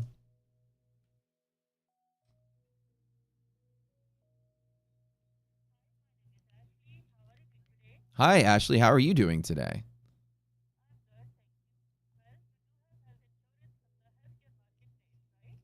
Okay. So have you received your insurance card and welcome package in the mail? No, I haven't, Ashley. Healthcare. Okay.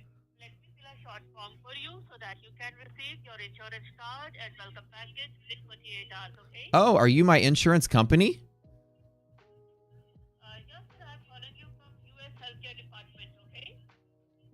Are you from the U.S.? Yes. Oh, excellent, excellent. Okay, U.S. Healthcare Department. Cool. I'm very interested in healthcare. I'm a very unhealthy individual. I do a lot of blow. I fuck a lot of hookers.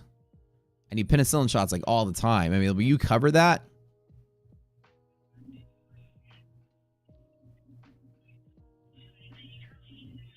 Sir, do you need your insurance card in the mail? Absolutely. And the welcome package, I need please? like 5 of them with the amount of problems I fucking have. So may I know what is your 5-digit PIN code? Oh my god.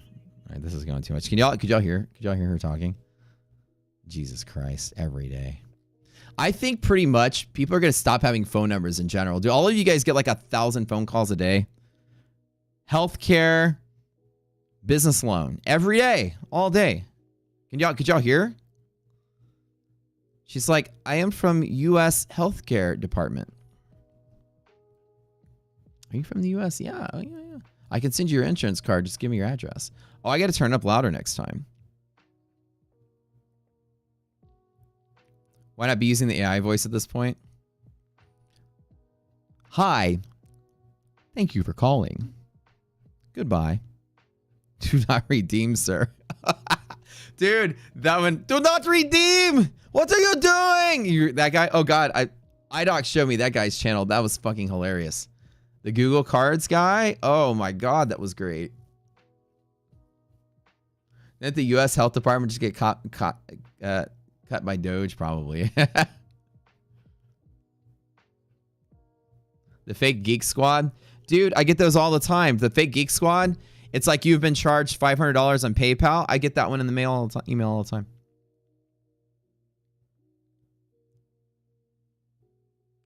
Dude, I get my phone is like 50 missed calls a day. It's incredibly. But that they've been getting like clever because the caller ID has been saying like hospital. Today was Goldman Sachs. Yeah.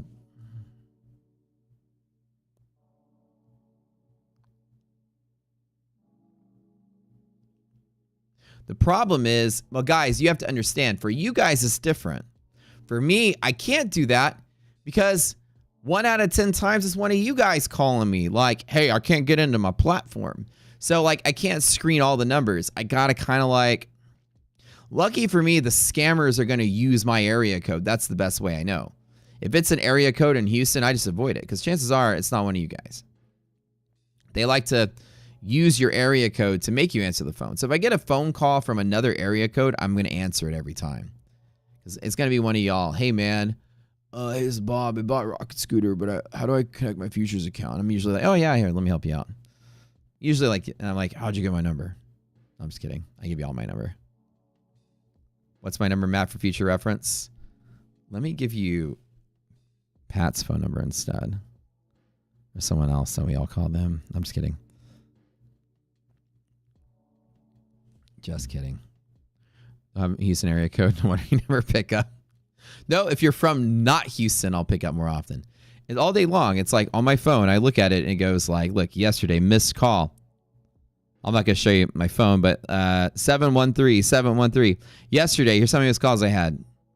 1, 2, and here, okay, 1, 2, 3, 4, 5, 6, 7, 8, 9, 10, 11, 12, 13, 14, 15, 16, 17. And all of them are like 713 numbers from Houston, with the exception of one. And the names were really weird. Jahonda Houston was the name of the caller ID. Literally, Jahonda Houston would be like if an alien came to planet Earth and was trying to scam a human being knowing nothing about planet Earth or what we do or what even a city was. And they just like, let's just call my name Houston. That way you know I'm from Houston. Clearly that's the correct name for someone that lives in Houston, right? JW's like, no, man, I know Jahonda. She's dope. All right. That's my girl. All right. I get like, this one was, again, I'm not making fun of people. Daniel Kudlicki. I didn't answer that one.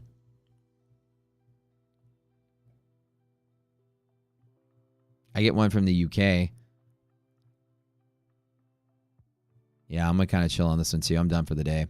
No trades down here. There's nothing to do. We have red lines down at the bottom, but the market's gonna be extremely irrational down here. There's nothing to do. Looks like 300 more points of drop, and let it do it. All I'm waiting for today is for the market to stabilize, become rational. You know, DD band break is always a chase, but we're just kind of still running that bear market, you know. So let it die. Some of them are like Memorial Hermann Hospital, Harris County Toll Road. I mean, it's never them. The caller ID is sometimes just says Houston, Texas, or some city.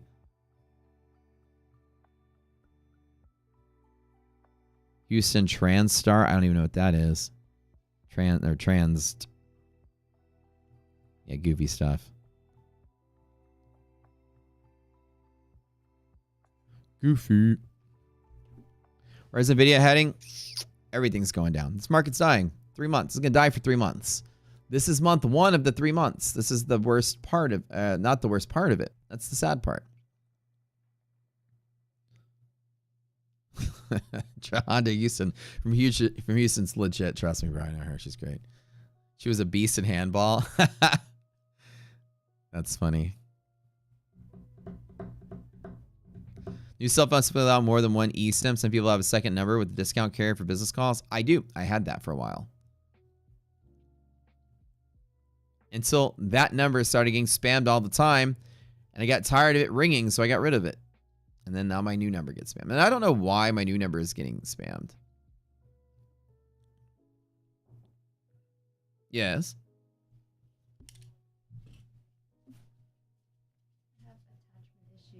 Hello, sexy one. What's up? What are you doing? Me and Pickle are bored. We miss you. Oh. Hey. No, not yet. Not yet. Okay. We need your card for confirmation. Credit card? Yeah. Don't spend it all in one place. I'll try not to. Okay. What's up, chat? We ended up today. Market's still crashing. What does that mean? Nothing. Okay. Nothing for us. It doesn't matter. No. So we ain't making our millions yet. Ask her if she's single. Hey, my fans want to know if you're single. Well, I mean, the shirt says it all. Let me see. No, it just says that you're sexy, but you could be sexy. There's only one sexy person in my life, and it's me. Fuck. Damn it. Anybody want to be my, what is it? My wife's boyfriend? You hear those memes all the time? The beta male memes. What's that? My wife's boyfriend loves that thing. What? Remember the rom-com was like, come and like have sex with my wife. Come back and have sex with my wife. Oh no, from the other guys. Remember the other guys? Y'all remember that? Have sex with my wife. Free wife. Victor says free wife. That's hilarious. Is that a yes? The Fed news might pop this. What is the Fed news today? The balance sheet. Oh, that's at the end of the day. Yeah, my balance sheet today. Pick up. Oh, let me show everybody his mohawk. What's up, bro? Oh, I don't know. His mohawk is he lays and shows his belly. His mohawk is almost gone. Move your mic. Oh yeah. Wait, look.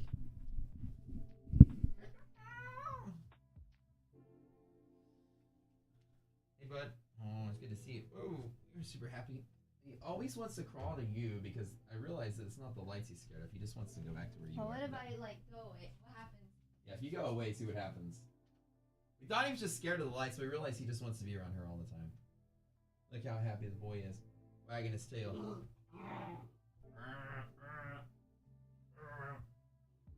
Oh, he's freaking out. Oh, you left. Dude, he has complete separation anxiety, man. Look, he's just gonna be calm with you standing there. Watch, just stand there. He's gonna be like super calm. Biggle. Hey. Hey. Hey.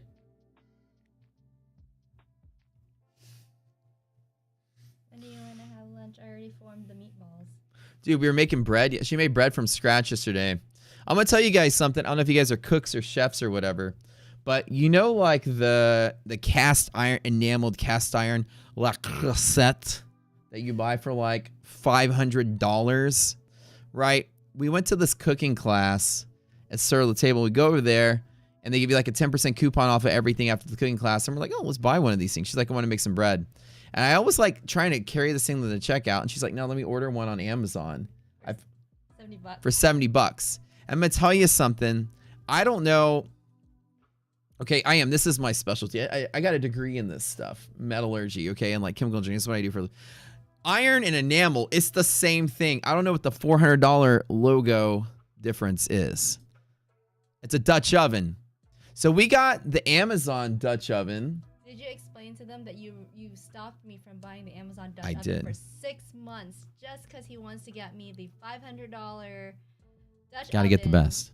Right, but it's a pot. Yeah. No, it's literally, I've decided that you were right this whole time. That it's molecules of iron and molecules of ceramic enamel, whatever the thing is. It's the same molecules. It's not like Le Creuset. It's got molecules from the moon or something, okay? Yeah. It's like the same stuff. What was your rationale though? That I wanted to buy the expensive brand because it looks cool. I don't know. It looks even shittier. Yeah, it kind of It's does. not as pretty. Yeah. Chef Mars over here. You your cook? So the idea, yeah, clip it. They clip it because I finally said that you're right. Well, the funny thing is that she'd been making bread and this thing finally and it was amazing. It was like restaurant style crispy crust. Pretty good. So we're making bread. She's making bread and meatballs Yeah, today. meatballs today. Cool. Do you want it with spaghetti or the bread so we can finish Just the bread? meatballs and the bread. Yeah. That's what I want too. What's up, broski? Well, market's still crashing, so we have nothing to do other than just to chill anyway. So Okay. no trades till May, man. Market's just look at this. You don't know much about trading, but let me show you something. You know, up and down. Up and down. Yeah, this is like every day. Uh-huh. Each one of these is a day. Look, bam, bam, bam, bam, bam, bam, bam, bam. Yeah, right. Just this is like 3 years of rallying, and then just give it all back. So our job as degenerates is to try to figure out when this thing turns around. The only thing I learned through trading through you is every single time. This is through the screaming that I hear every day. Every single time. The day closes 80% between these lines. You didn't even buy the boot camp and you're learning. That's awesome. 80% visa. You guys hear that? Look at these GD bands, guys. She didn't even buy the boot camp. That's crazy. She's just learning through osmosis, man. Like she hearing the shit through the walls. Yeah, I do. Guys. Blah, blah, blah, Oh, draw that's down, so blah, blah. funny. You can hear me like all the way. Yeah, everything. It's like I can't even ignore it. What is the other shit that you say that I don't even know what it Everything I means? say is shit. Everything. It's all shit. Oh Guys, my god. do not short. I don't fucking short. I only long, guys. Well, that no, you heard. Listen to me. I know everything. Why are you watching other fake gurus? She's quoting December, Matt. Matt's shorting now though. This is the time we do short. But like back then, it was like, yeah. She's remembering hearing years of me yelling at people, "Don't short this." Yeah, that's funny. Lately we've been shorting a lot more though. That's hilarious. Yeah, she's learning, right? That don't short the market. I'm the best. I'm Matt. I'm the best at this shit. Okay. I come here and I will teach you in the master class of how I do things. We at It's music Rocket to my ears. Scooter. Blah blah blah. Best system in the world, Rocket Scooter. Brr, brr, Sign up brr. for the boot camp. Buy through our affiliate links. All this goes back into the company Here. to make it bigger. Do you want a job? Here. All right, go for it. All you do is push the. Don't push the buttons. The training is over. All right, guys. Say hi to your new influencer. This is IDOC Talk. She's gonna guide you through the rest of the training day while you're in the bathroom. Who the fuck are you following? Do you see this shit? Do you see what we do here? We fucking make money here, okay? Don't be buying anyone else's affiliate links and feeding into their Ferrari. You're paying someone else's Ferrari, okay? You know? Not my Maserati, their Ferrari. Okay? Yeah. Idiots. I'm trying to think about anything else I've been hearing through the walls. What the fuck, guys? I told you. Matt knows everything. Didn't I tell you guys? Look at my DD bands. What does DD mean? What? Come in, bitch. I've got juice and eggs. Aww. Look, it's iDoc, guys. Teddy bear. Look at her. She's so sweet, making me breakfast and green juice every day. Here's water. Isn't she the best? It's wifey material. I know. Do you like my new shirt? Sexy one. I love it. I love it when my woman just like praises me at the end of every day after a hard day of trading. My life is so hard. Look at all these people. It's okay, honey. Look at all these trolls. It's okay. Do you want to go work out today? You want to go do yoga today? How did I do, chat? Look, I got $20. Holy shit. Oh, bootcamp donation for iDoc. Okay, there you go. Well, they're actually trolling you. Everybody, type in chat. Free class. Free class. Free class. And then we're gonna do this. What do you do? We will gamble. No, not gamble. Roulette. Your name. I don't. She's out of practice. She's a really good Twitch streamer, I promise. She's got a great channel if you guys watch her. I don't know. When I have to like repeat what you say, it's a little bit scripted. So free class. All right. Yeah, take my chair back. So I'll let you guys know, if you thought Wall Street people were a bunch of degenerates, you need to watch this girl's Twitch channel. It's hilarious. She talks more shit than all of us do. It's really fun. All right, let's do a free class giveaway. They donated to them. All right, hold on. How do you do this? So this is Botrix. You can do a raffle. So I'm gonna do a free class. Let me clean. Let me clean out. Okay, so when I do this, watch. When people type free class one word, it will start putting names there. Free class, everybody. Make sure we got this. Let me refresh. Oh. Okay. So what it'll do is, like, if people type in the keyword, it's a bot that connects to your YouTube. See, YouTube's not as cool as Twitch. Like, you get all that integrations like already done. Stream Elements like already kind of does it, right? Yeah. YouTube is really weird and really bootleg still, and it's all like third party. So we finally got a thing that can read chat and spin a wheel and pick a name. How long you guys had that on Twitch? Long time. Yeah. They're all of like Stream Elements, Stream Labs. Yeah. They're always. I think YouTube is a less serious, more serious of a space than Twitch, and that's why we have all of these add-ons. YouTube doesn't like because Twitch was designed for that particular thing. YouTube doesn't like upload its live chat like your viewer base into any kind of third-party API. So like nobody knows how many viewers you have. You know what I mean? Like like Twitch, it talks to everybody with all information. What are you guys reading? What y'all saying up here? I didn't even read some of this. What were they saying? I didn't even read chat because you were over here. Gotta get Pickle a t-shirt. We got him a couple of shirts, didn't we? A few t-shirts, yeah. Pickle has mom-itis. He does. Pickle look like he never shorts the market. He does. That is only long, aren't you, boy? Everything is long about him. Ayo! Oh, Dachshund jokes. That's hilarious. He only longs. He's a long dog. Restricted to buying the Hexclad software cookware from Costco. Didn't take long for it to get messed up. Yeah, my thing was this $80 Dutch oven from Amazon was perfect. Like it didn't do anything at all. Like wrong. It was great. The bread was great. All right. Bro, your girl's cracking you up. It's hilarious. Like I said, iDoc Talk on Twitch. She has her own stream. She's going to stream today probably. I am. When she streams, I'll let you guys know. We usually go in there and just hang out because it's like the end of the day. And we just shoot the shit and have fun. And she's like just to chill. We don't talk trading or whatever. We just hang out with her. Half of her stream is talking shit about me, so it's kind of nice. Get to hear about the personal life. All right. YouTube is very family friendly. Yep. Don't have to subscribe. I feel like you have to subscribe now. Be cool. Yep. Thank you guys. All right. All right. So $20. K-Spec donating $20 for the class. Free class will give you access to our boot camp. 20 free days of our training boot camp, which is actually going on right now. 3:30 Eastern, we'll do it. I'm going to spin the wheel. However, you guys know the drill. When we spin the wheel, we got to listen to the song. I'm going to pick a different song today.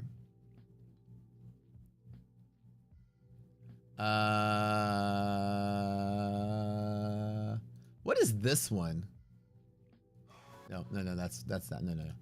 Let's pick another one. Use this one somewhere, but don't know where.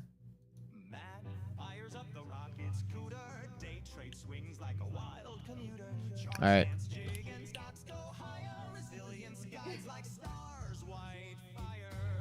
Okay. Free class. Any trades today? Yeah.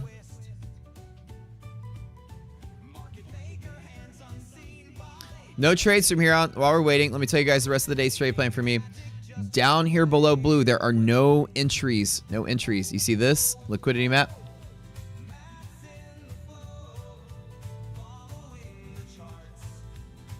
The lyrics on this are really good, right? Blue down here. There's no arrow, nothing to do here. So nothing for less today. Sit out day now. I'll reclaim the market right here on DD break. I'll take. DD ratio is dead though, so might not get it. Nasdaq in the same boat. We broke MHP to the downside, which created an irrational market. Breaking to the downside creates a fall to next resistance, which we had, which was the CD band here. We grabbed a couple longs in there, but that's it. I longed from there to there. I longed from there to there. I longed here, took a stop, ended up turning green for this. Sitting out for the rest of the day. No trades. We need Cardinal cash back.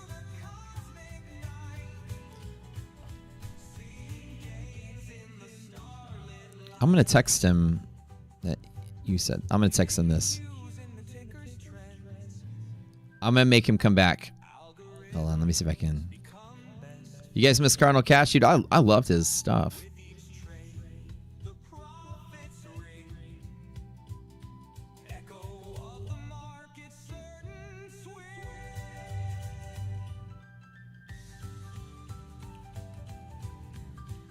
Stay on the spot. Nothing today. The market's likely to continue to sell off today. There are no...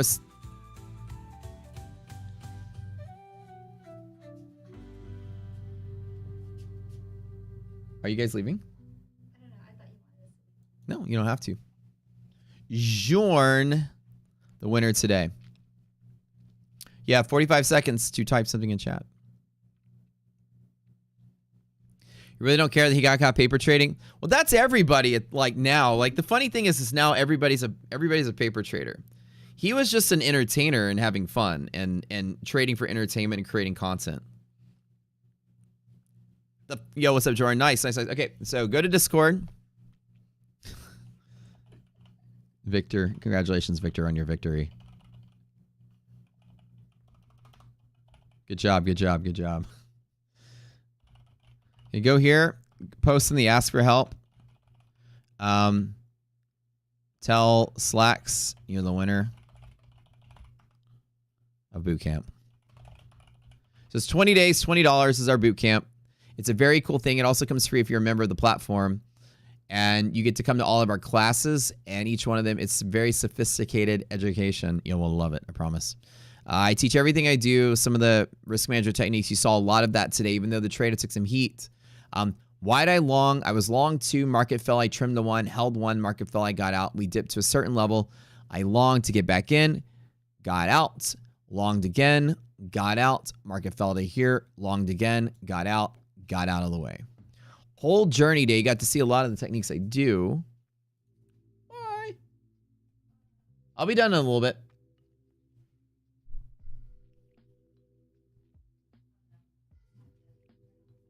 Bro, no giveaway, please. I need some bands, at least a prop. Harsh money is king. What are you saying?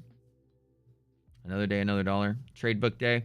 Textbook trade day. I mean, what I did was textbook, but the high probability stuff didn't work. So my behavior was pretty textbook. I think I managed it pretty well. My initial long was to long from here to here because res is greater than 0 every single time. 90% setup on bear zone, 90% setup on MHP, 80% setup on hedge pressure. Like everything lined up to take a long from here. And then once it started failing, I started trimming. And then we fell, then we fell, then we fell. I looked at my candles to find my overshoot. We figured out the overshoot was really far, and we had a red line right here, and a catalyst was active right there as well. Right at the edge of the cat line, I dove right back in at the red line right here. And I played the monkey paw song, and then the market went up, which he usually does. We only get 3 more uses of this magic song. Why is it written 26,7 giveaway Tradeify? Oh, my bad. Here, hold on. It's missing the slash. There we go. My bad. No, I'm not giving away $26,000. My bad. Shit. That's not legally binding. All right. The title's been changed. Good Lord. That's funny. Y'all can't hold me to that. I didn't shake anyone's hand, okay? Okay. Rich is going to sew some fingers onto the monkey paw. What's up, Trader07? Can't present the giveaway. We just did it, man. But come back tomorrow. We're doing a giveaway, Elite Trader Funding. 3 accounts tomorrow. We're going to do a giveaway every single day going forward.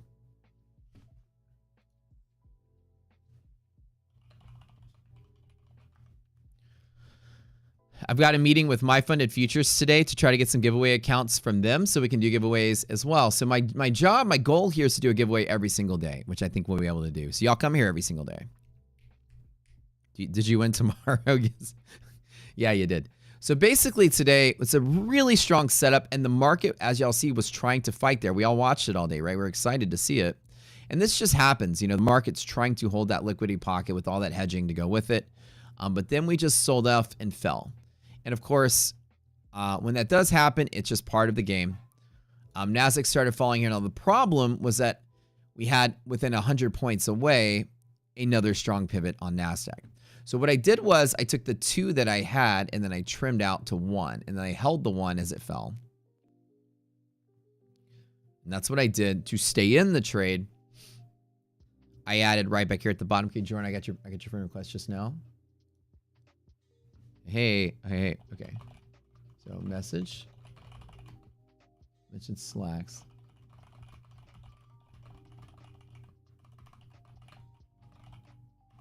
Congrats, man. And so essentially, when we got back inside of the red line, I doubled down and added to my position. When it got to here, I closed out. And then as soon as we bounced through and retested, I longed again. And then I held on through that. And then the market went up to there, which is basically here, and then I closed out and waited.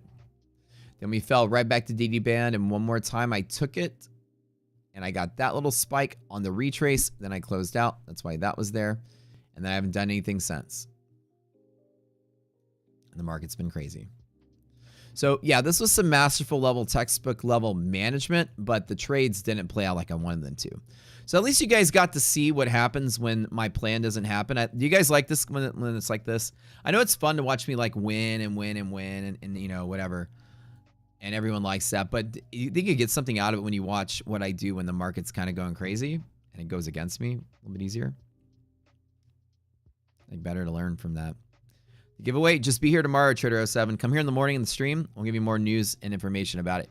Usually about 11:30, we'll run the giveaways in the morning every day. But you have to be here and you have to be present. There's usually a keyword I make you type in chat just to prove you were here. Do you have to be a member? Nope, you don't. You have to be anything. You just have to be here.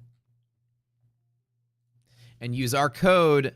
Use our code for your affiliate firms going forward. So what we'll do in the future is we're going to ask, you know, for you to show us that you use our affiliate code to win the giveaway. So that's another thing too. To get these giveaways, you have to use our code. So going forward, that will be the rule. So if you're like, yeah, I've used your code for take profit, or I've used your code for whatever, you just show me that you've used it, and that's all I care about. So use our code for these prop firms, Rocket Scooter. We get the best deals, so use it. The money that comes back goes to the platform, and it will allow you to win the giveaway. If you've never used a prop firm before, then that's okay. This is your first time, that's okay. But if you have, and show us proof that you use our code, we'd like that. Jorn was today's winner.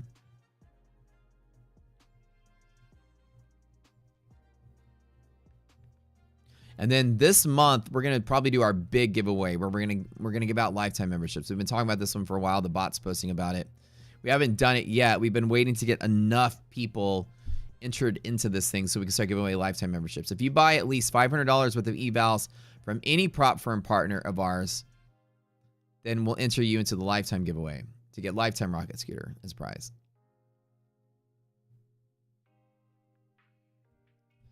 There were short plays. There was a very good short play, and everybody was talking about it. Some people took it.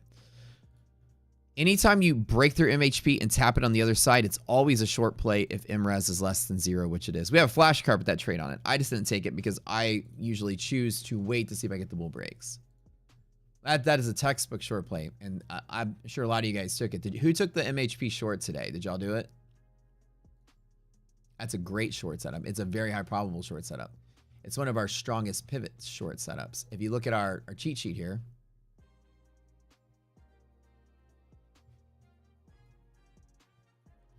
that is what this one is. This is right here. Strongest bear setup. The 3 lines denote a break. So if you break and retest, that's a short. It's one of the strongest short setups we have. So the option is you can take the short setup as this one worked and this one worked. It worked twice. But for me, I'm seeing evidence of the market trying to find bullishness. So I'm choosing not to take it so I can have my money ready to go in case it pops to there. And I can jump in on the long. So it's an optional play. You can decide, do I want to continue shorting? Or to me, the market's fallen for like 20 something days. I'm kind of now saying, let me kind of not take every short I see so I can be ready in case the long comes out. Makes sense? If the Trump market continues, Bobby Gupton says, is it worth it to recalc pivot probabilities? In this style of market, it's going to deteriorate a little bit. But it's hard to create a short-term probability on something that's such a short-lived thing. Every bear market has a different reason for being bearish. So, like, what is he doing? It's okay. Yeah. What's up?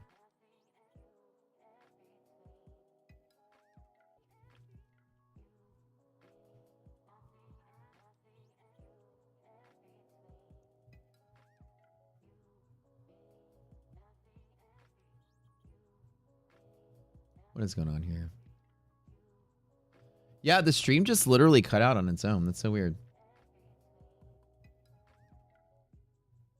So how do you know it's going to break versus bounce? And that's the thing, you don't. And You're always betting that it will. So the way that we tell you that you know that you're wrong. So I don't know, when I enter a trade that I'm long, I don't know if it's going to bounce or going to overshoot and bounce or going to overshoot and sell. Nobody knows. You're always just betting. Now, there's evidence that leads to a less probability of these things happening. Like we have an indicator with VIX futures is less than this one indicator we call triple B. This one, when you are in this environment, this is more common. This is not. So in this environment, if you break your pivot a strike distance or more, you're probably going to be selling off. But we're not in that environment. We're in the other environment where it's greater than. And in this environment, anything goes. And that's the hardest part. So rules of thumb is, when do you know that you're actually wrong? So if your pivot is here at 475, that's where your pivot is. Anytime you are engaging with that pivot, whether trading around it or overshooting or undershooting it, the delta of this option in QQQ, so you're trading futures, this delta is 0.5. When a delta is 0.5, that is the active majority of hedging is all taking place at this particular option with maximum hedging here. You know that this is wrong when you were at 474. So the minute you go to the next strike and lower, you know that you're wrong on the original pivot. So now you know 100% chance that you're wrong, which is the best part. You at least you know when you're wrong 100% of the time. But you don't know when you're right, whether it bounces undershoot, overshoot, whatever. And there's an extra caveat, or an extra thing you want to consider. Let me say here. An extra consideration to take. In a volatile market, you can overshoot much more than your overshoot and still hang in there. That's even worse. You can hit 2 pivots, and that's the nature of volatility. The way that you can gauge how much overshoot you can allow is you look at the last hour of trading and you look at the single biggest 1-minute candle in the last hour. So an example from here to here, the biggest 1-minute candle was probably this upward burp on NASDAQ, which is 311 to 361.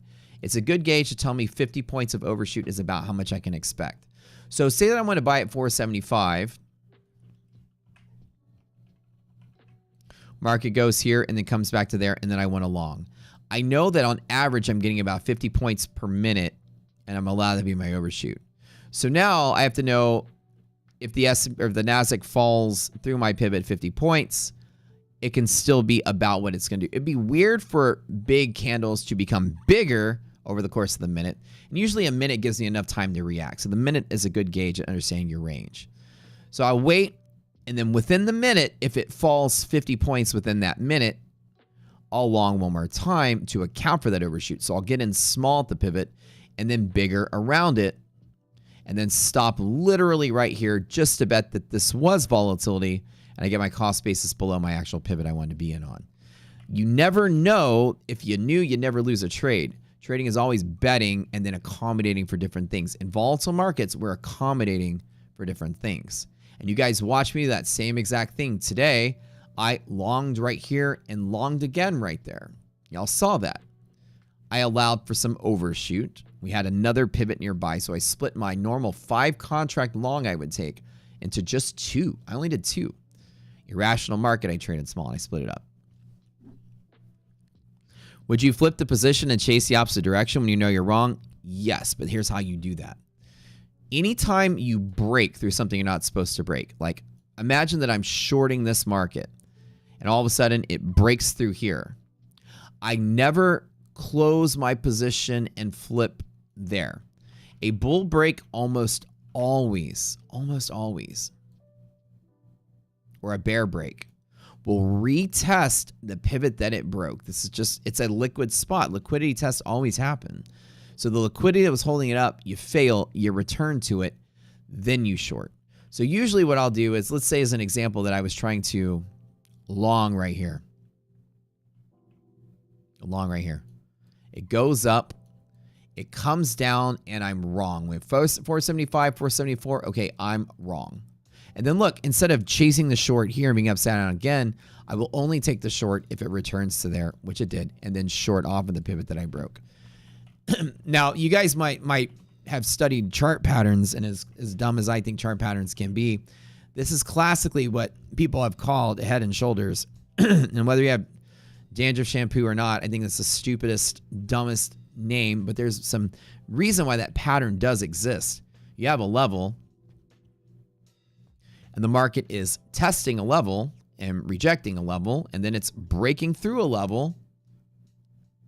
And this is going to look like a dick and some balls, but I don't care. And then fall back to the level and do something. It's this particular thing that creates the shoulder and the head. No dick jokes, please. So this one is and I know the head and shoulders kind of looks like this, right? But it's the idea that you're testing a pivot and breaking through the pivot and then testing the pivot again. And whether it does that and fails, which is your head and shoulders, or does that and continues to go, whatever the case may be, the important part of it is actually this. So I think the latter part of what people call like this is a failed breakout that retests the same pivot and falls, otherwise known as head and shoulders, guys. Reverse head and shoulders. You guys know what I'm talking about, right? Okay. So that's basically it. You hit a pivot, you break through, you test, and then here's where you make that decision to long or to short from again. So let your pivot be a test before you enter. Like I won't flip if I'm wrong and chase the trend unless it does. So an example here would be that I try to short the market off of here, and then it breaks and then blows through here and doesn't necessarily touch this pivot and instead blasts through the next pivot. And I stop out one strike higher. I'm still not chasing.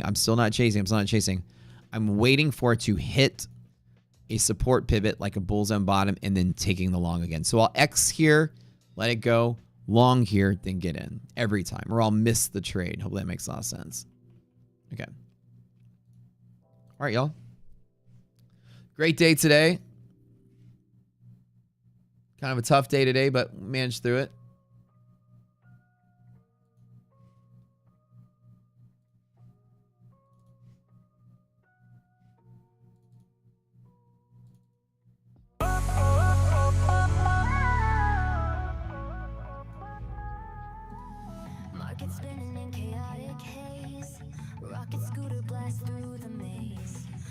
We really appreciate having you guys here every day. Love y'all. Market's still crashing. I'm still trying to take long scalps at the things I can find, but I'm not in anything right now. I'm going to let it fall, but at least one of these days, this is the second day in a row the market's tried to press the bullishness. DD ratio popped above half for a hot minute twice today and once yesterday. So the stocks are finding a bid. Some of them are, but it's not enough. The market's still selling. Everything you saw me do today, I teach you in my trading bootcamp. 20 days for $20. It's $1 a day. Go to rocket.place/matter. I'll post the link in chat. You guys want to check that out. 3:30 every day we're live. We're about to wrap up the bootcamp, hyping it up for the next one. We have 3 classes left and we start over. Usually we'll take a week off and we'll start over. That's what we're going to do. We will be wrapping up probably on Monday, and then that week we'll chill, and then the following Monday after that we start all over. Don't miss class number 1. Thanks for staying, guys. Going forward, make sure you guys use our code for these prop firms because that's how you're going to enter our contest. We're going to do a giveaway every single day.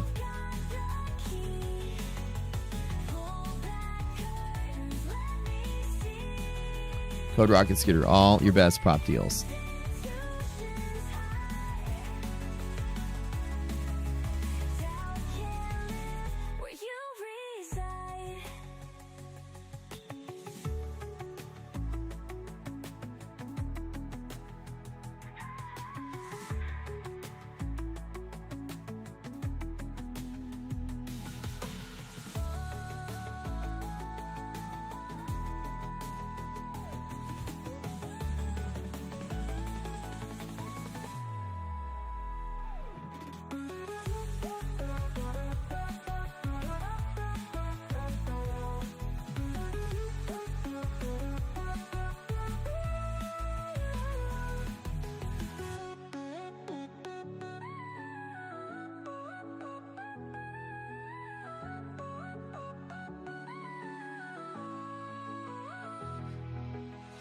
Trends we ride with heads held high.